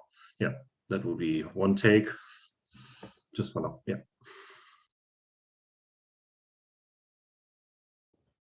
Yeah, very good. Yeah, just kind of keep it moving, you know, not, you know, really focus in on it. If they're not really feeling it, you know, you try to liven it up and just keep it going. I think that's a very great idea.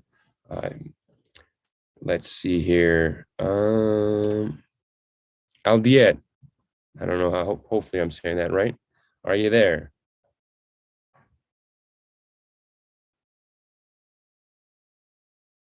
Unmute that mic and we'll be in business. Perfect. Yo, hi guys, sorry. No. Just I want to introduce myself first. Go right ahead. Because yeah, everybody talks a lot and saying a little bit about yourself. So I'm a B-boy from Kazakhstan, and me and my brother born here in a small city. So we start breaking as some people's who was searching some tapes to see some footage of breaking. So and now we came more closer, and we can present ourselves to the people around the world. So it's like kind of, you know, dream or something like this, you know, because how, you know, some two B-boys which had danced on some marriage to earn some money, you know, can successfully came for some kind of stage, you know. So I hope that every b-boys can have this opportunity, like wherever they are living around the world, you know.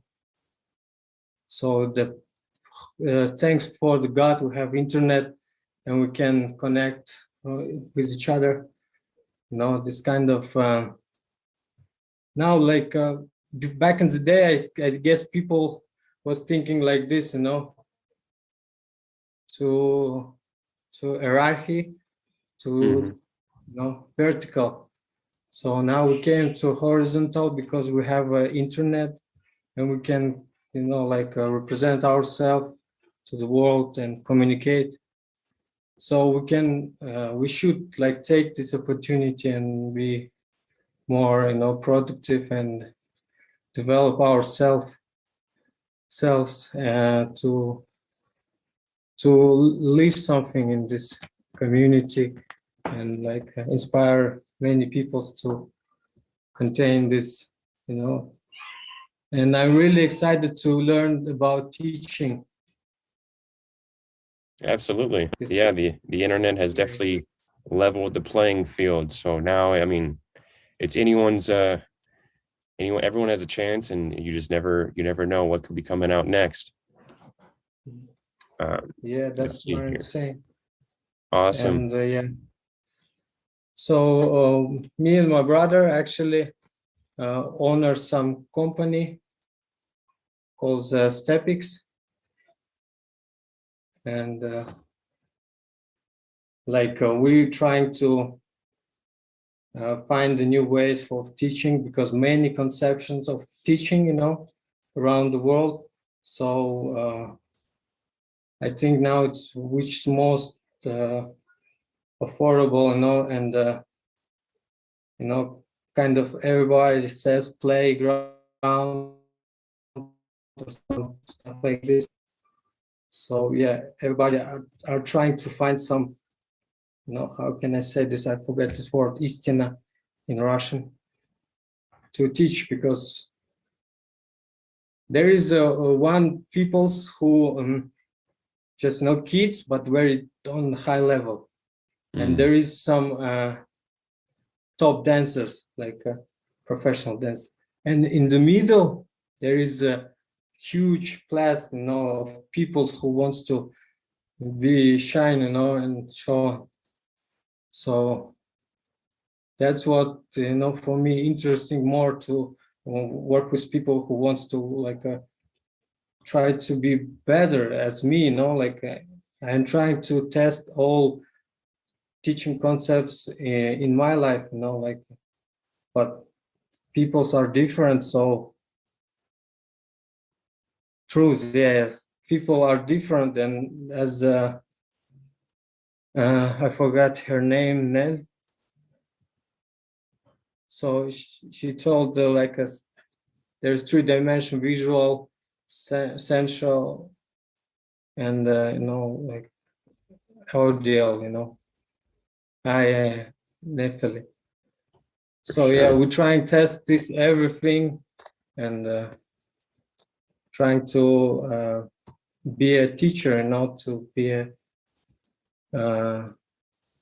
guider.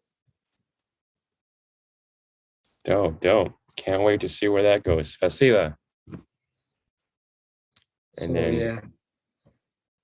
All right. Well, I think that will move us into Julian. Are you there?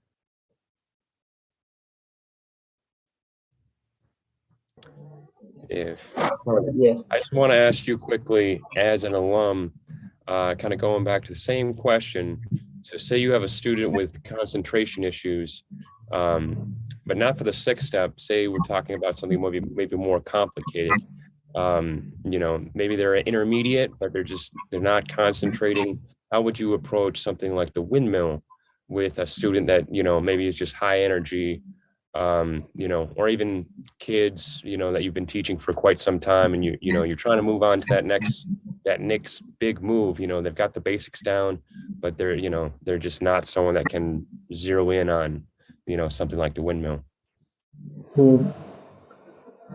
I often sort of what Nefeli was speaking about, that all the prepping, and what I often do is I work around the move. So instead of working on the windmill, working on something that might combo, for example, a corkscrew, or a combo, a coin drop.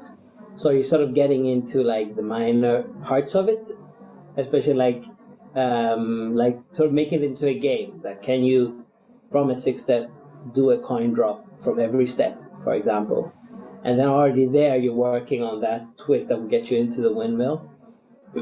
So like just off the top of my head, that's something that I would do, and especially games with somebody who has it hard to concentrate. You have to have very clear goals, very clear aims, and very clear steps to reach those aims, so that you know that okay, in this game, level 1 is to be able to do a coin drop from having both hands and both feet on the ground.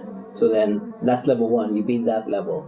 Then the next level might be to enter into a backspin, for example. So they sort of like create these levels that might not be necessarily progressive, but they're approaching the move from different angles.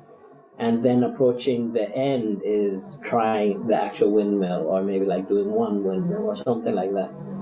I think that's how I would get into it, is like sort of cheating the student into doing it by mistake.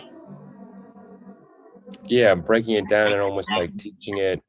Would you almost call it like shadow teaching it, or like backwards teaching it, teaching it without teaching, you're teaching something else, but you're really moving, towards that windmill. All right.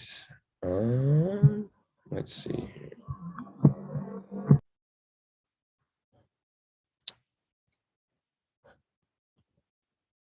Well, first off, any questions before we move on anything that was said? I know we just went through a lot there.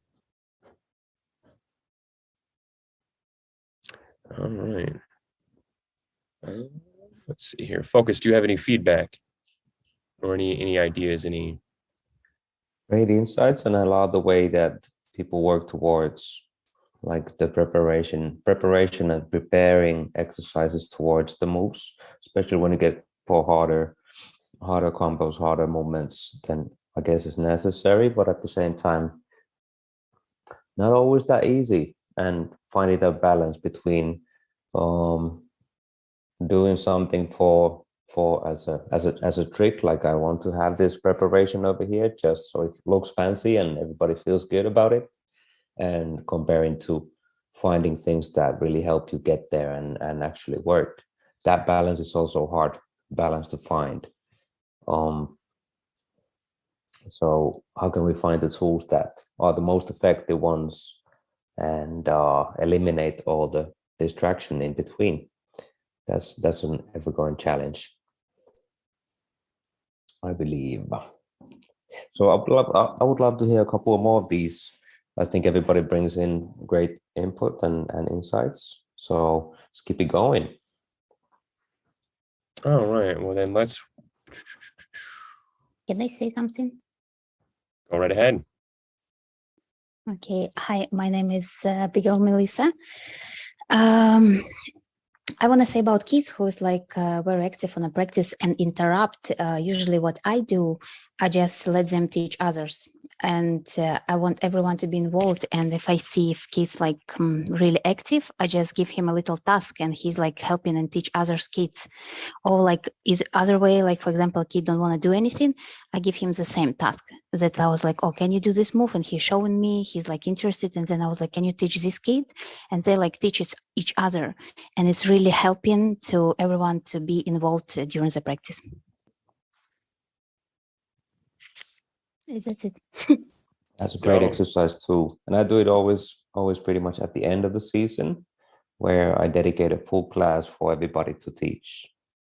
So that, let's say the second last class of the season, everybody has to think about 1 or 2 moves they have learned during the season. They have to rewind the season so that they can remember their moves better. And of course, once we break down a move for somebody else, we need to kind of get a deeper understanding of it. So we learn it better ourselves as well. So it's a great exercise to do on weekly classes, almost like in every week. Take the most active one and make them teach more, or even as a end result of the whole season. It's like, all right, recap.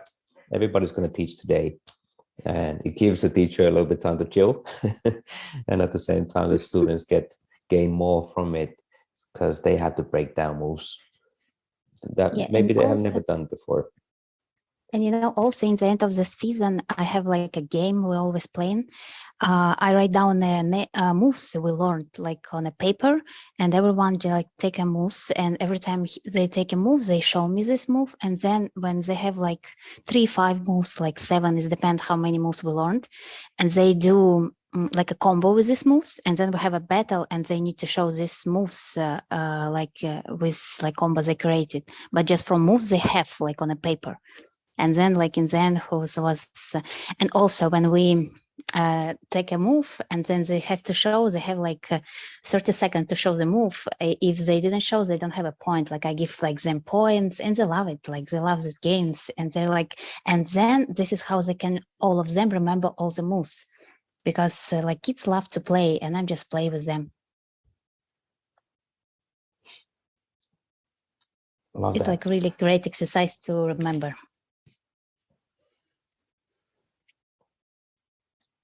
Oh yeah, games all day. I think everyone loves a good game, and that's a whole section in its own. How to keep class fun, how to keep students engaged. How to. Well, I mean, I think someone mentioned earlier. Sometimes, or Jersky mentioned, sometimes we're just throwing so much at them.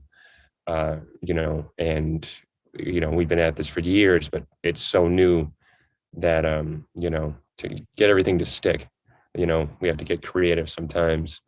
But let's see here, moving on to a freeze, for instance, or a freeze and like power moves, something like 1990s or air moves, because a lot of kids, they've seen a handstand before, and they just start jumping right into it. But how do we start to create progressions, and then kind of like we've been touching on, you'll have your ideal student, but then there's always students that require more attention or sometimes less attention. How do you deal with those kind of differences, especially in younger students or in large classrooms? Let's throw this on over to, great. Do you have any experience, anything to share? I know you do quite a bit of teaching as well.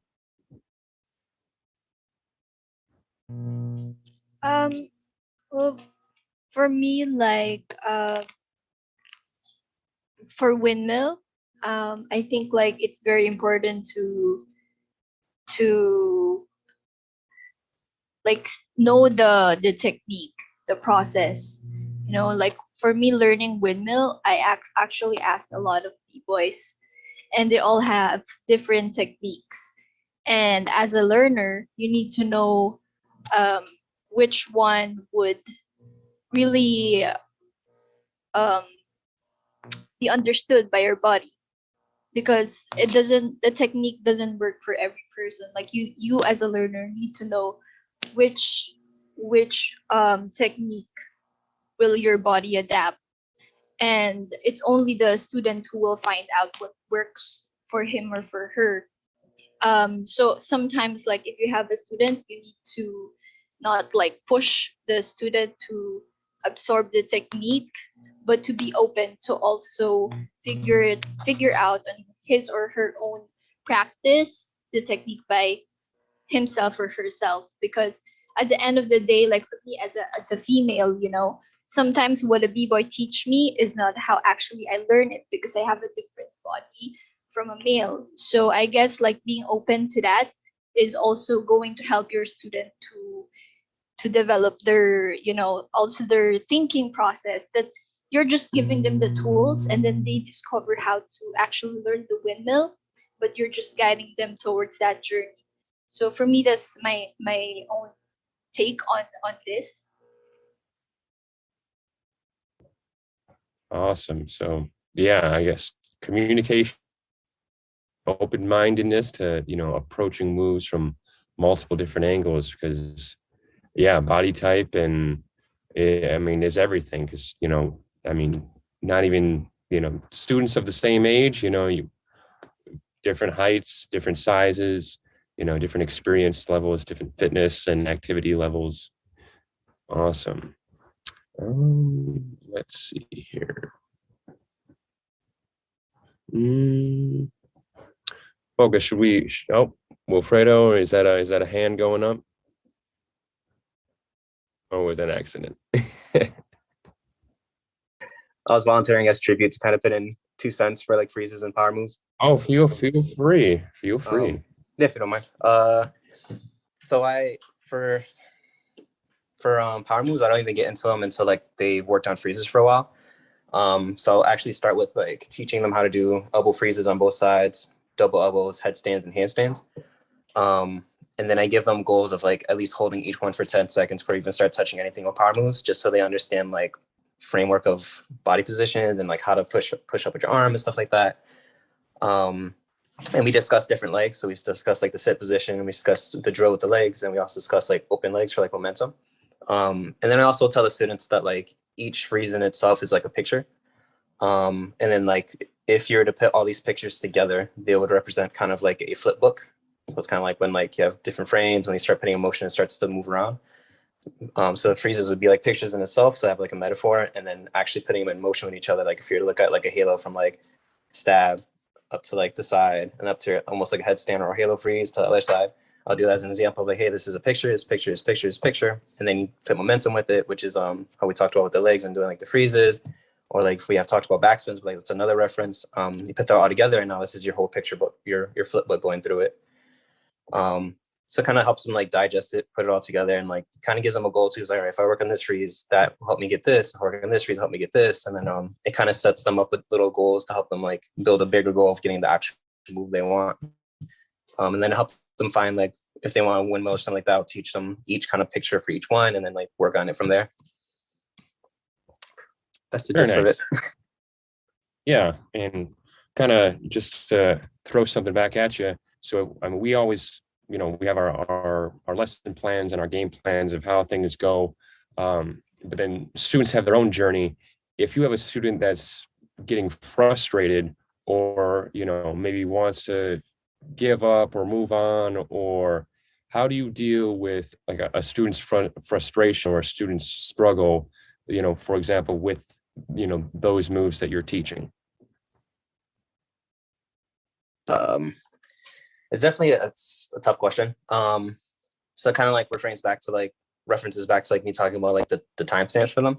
The reason why I also set that up with them is like, hey, like when you first start working on these freezes, like you just barely even got up. You're afraid to even like have your body leave the ground. And then it's like now that we're timing you, we're like, hey, we want to aim for 10 seconds. Like you start with 1 second, now you're like at 3 seconds, and kind of helps them start to realize like, oh, you're right. Like I'm not really just doing this all the time and I'm falling. Like sometimes it's hard to realize like that I'm actually making progress. So saying like the time frames for each of these things, it kind of shows them like progress they're actually making when they don't realize it. And that kind of usually for the most part helps them. It's definitely some students that doesn't work.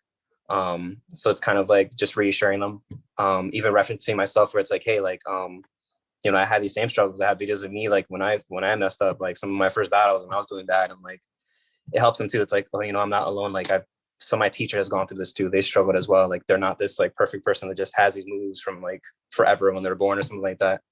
That usually helps sometimes too. Just having like personal experiences to give them so they know it's not, you know, it just doesn't happen like that. Yeah, that's all I got. Like, you know, I'm started from this moment when in Kazakhstan there wasn't some teachers, you know, but now I see them like it's everything going forward, and now we have teachers who can teach you the windmill for 2 weeks, or it depends what your physical opportunities, you know. So but you know, this thing, if we had learned the windmill even through the video, it's about like if people want, they will not think about some kind of special techniques. They will learn.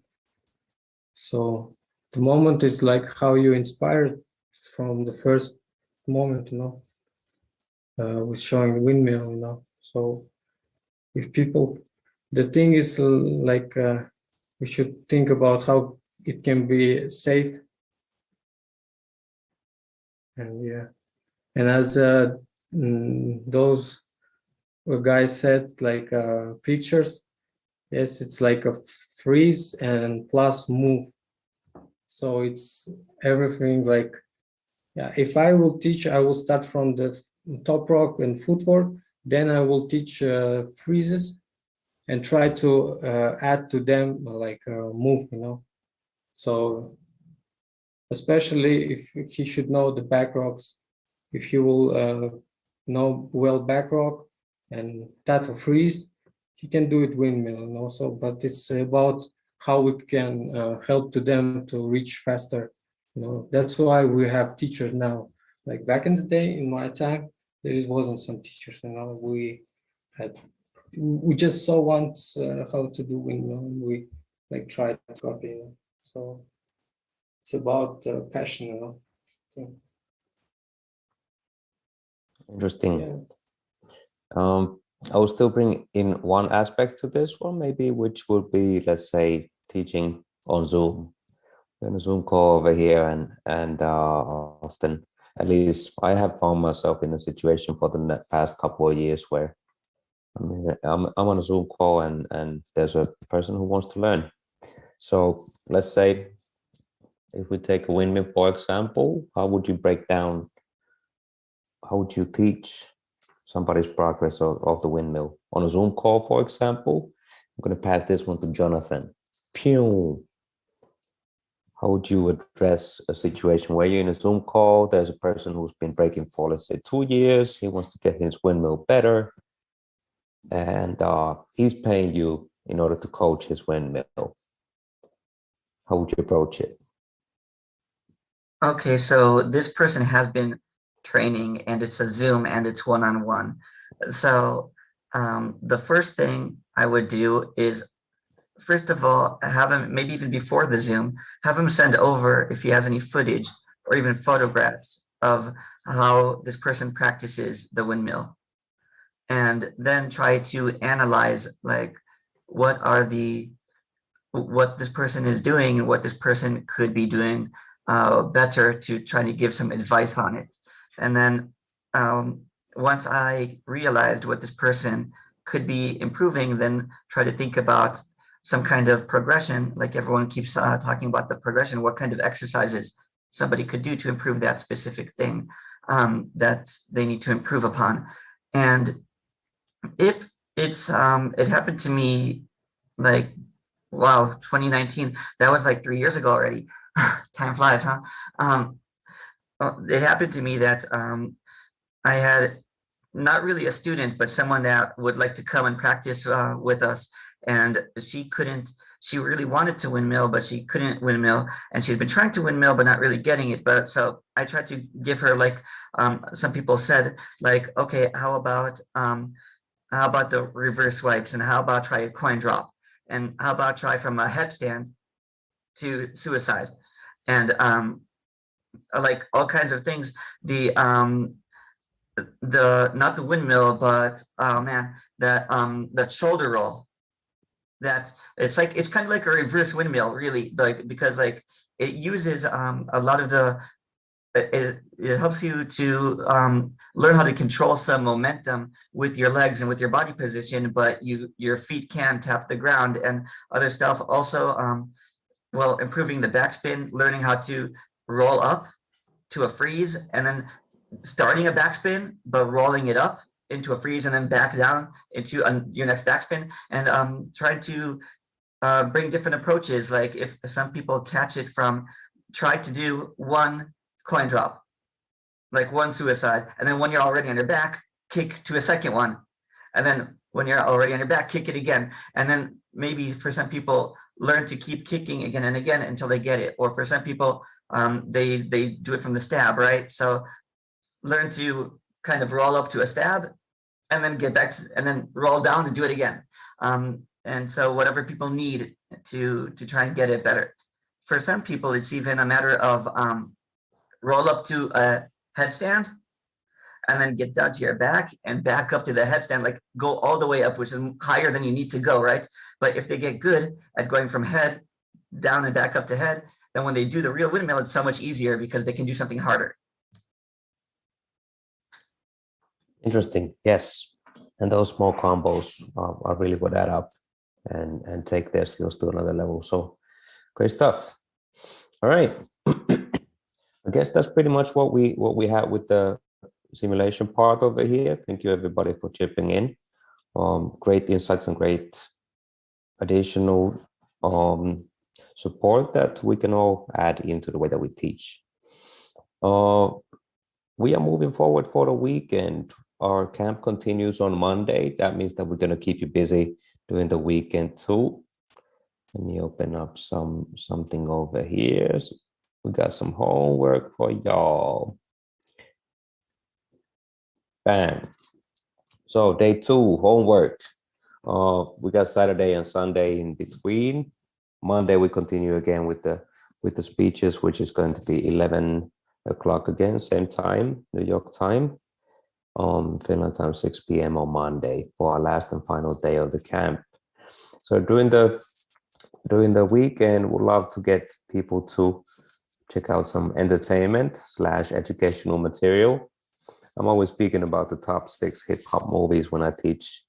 I start with the Holy Trinity of hip hop movies, the B Street, Wild Style, Star Wars, the basics from the 80s, the foundation. And whenever people have checked them out, we go deeper. We go for the freshest kids, which majority of the people have already seen. But then we have some gems like the Rubble Kings, for example, that you could at least earlier find on Netflix or rent it out on Amazon for like $3. The movie about the things that led to hip hop, why hip hop was born in the first place, things prior to hip hop. And then moving on for the last one, which is B-Boy Mercenaries. Often not too many people have seen it, which I still find in a way surprising because it's available for free for everybody, free of charge. You can find it on YouTube. Dope documentary that deals with the lost generation of breaking, which is the late 80s and early 90s when there wasn't too many people around. You had crews like Second to None from the UK who were putting in mad work and suddenly get into network with crews like Battle Squad and Actual Force and kept the torch flaming before we got back to the 90s generation that started to get back to it again. So if you have some spare time on the weekend, if you haven't seen all of those 6 already, it's always good to refresh your knowledge with these. And of course, if you have already, then you can always go back to them. So I'm throwing it for y'all. Let's watch at least 1, if not 2 out of these 6 during the weekend. And secondly, I prepared a small doc for Google that we could do a collective hip hop timeline.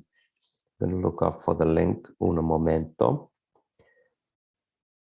So the mission will be to add at least 2 or 3 important hip hop moments into the collective hip hop timeline that we have. Copy link. Anyone with the link can edit, yes. So I'm going to post it in the chat over here. Please double click or click that one. Let me see if everybody has access to it. I did my two add-ons to it. And hopefully you guys can keep building on that one. Jonathan saying this timeline can become a huge thing that people keep adding knowledge on over the years. Exactly. This is supposed to be something that we all contribute to. So before we start going back with the lectures on Monday, we already have a dope database that everybody contributed to. And you can always refer back to it when you teach. If you're losing inspiration, if you lack inspiration for your class, just click the link or check out, and you can start building, let's say, from the Cool Herc Party from 1973, back to school jam. You can start from there. Right, listen up, kids. There's something I want to share. This is the first hip hop party that went down at the 11th of August, 1973 in the Sedgwick Avenue, 1520.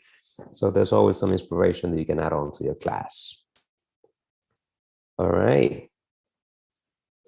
What about opening it to everybody on earth to add stuff into?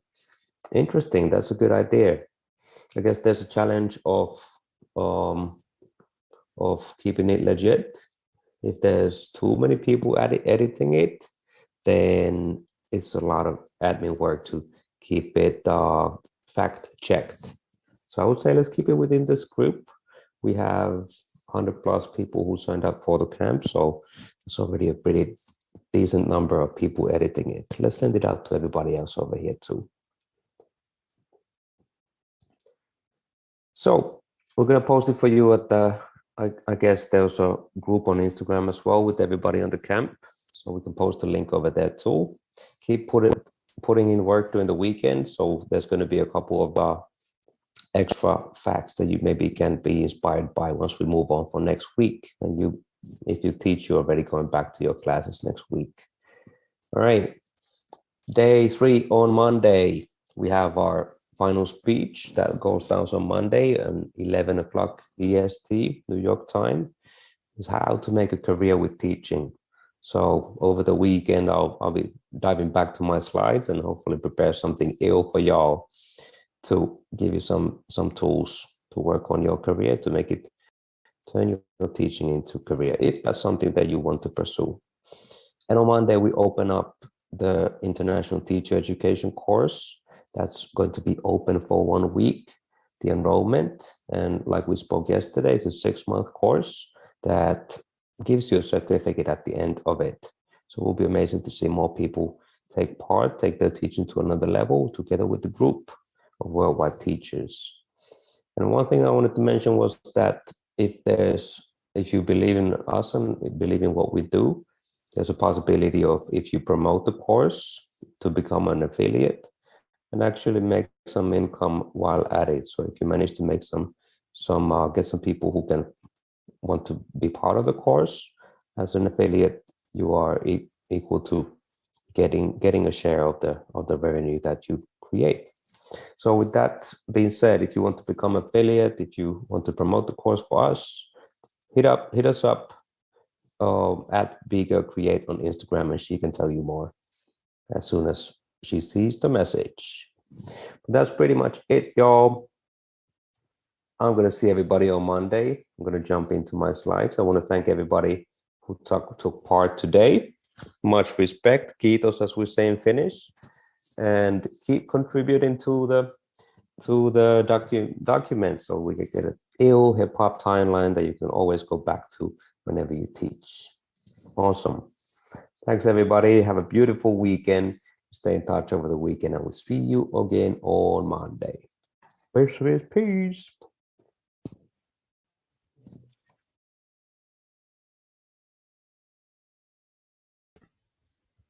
Hey, and there you have it. Day 2 is done. Day 2 is a wrap of the International Teacher Camp. We are going to continue tomorrow already with the recap of the day number 3. And you can have access it over here on Facebook and YouTube of the B-Boy and B-Girl Dojo. The same time, 11 o'clock EST live. Finland time, 6 p.m. We start with day number 3. Hope you feel inspired by the 2 first days, and I can't wait to kick it with y'all on the next one. That's about it, y'all. Peace.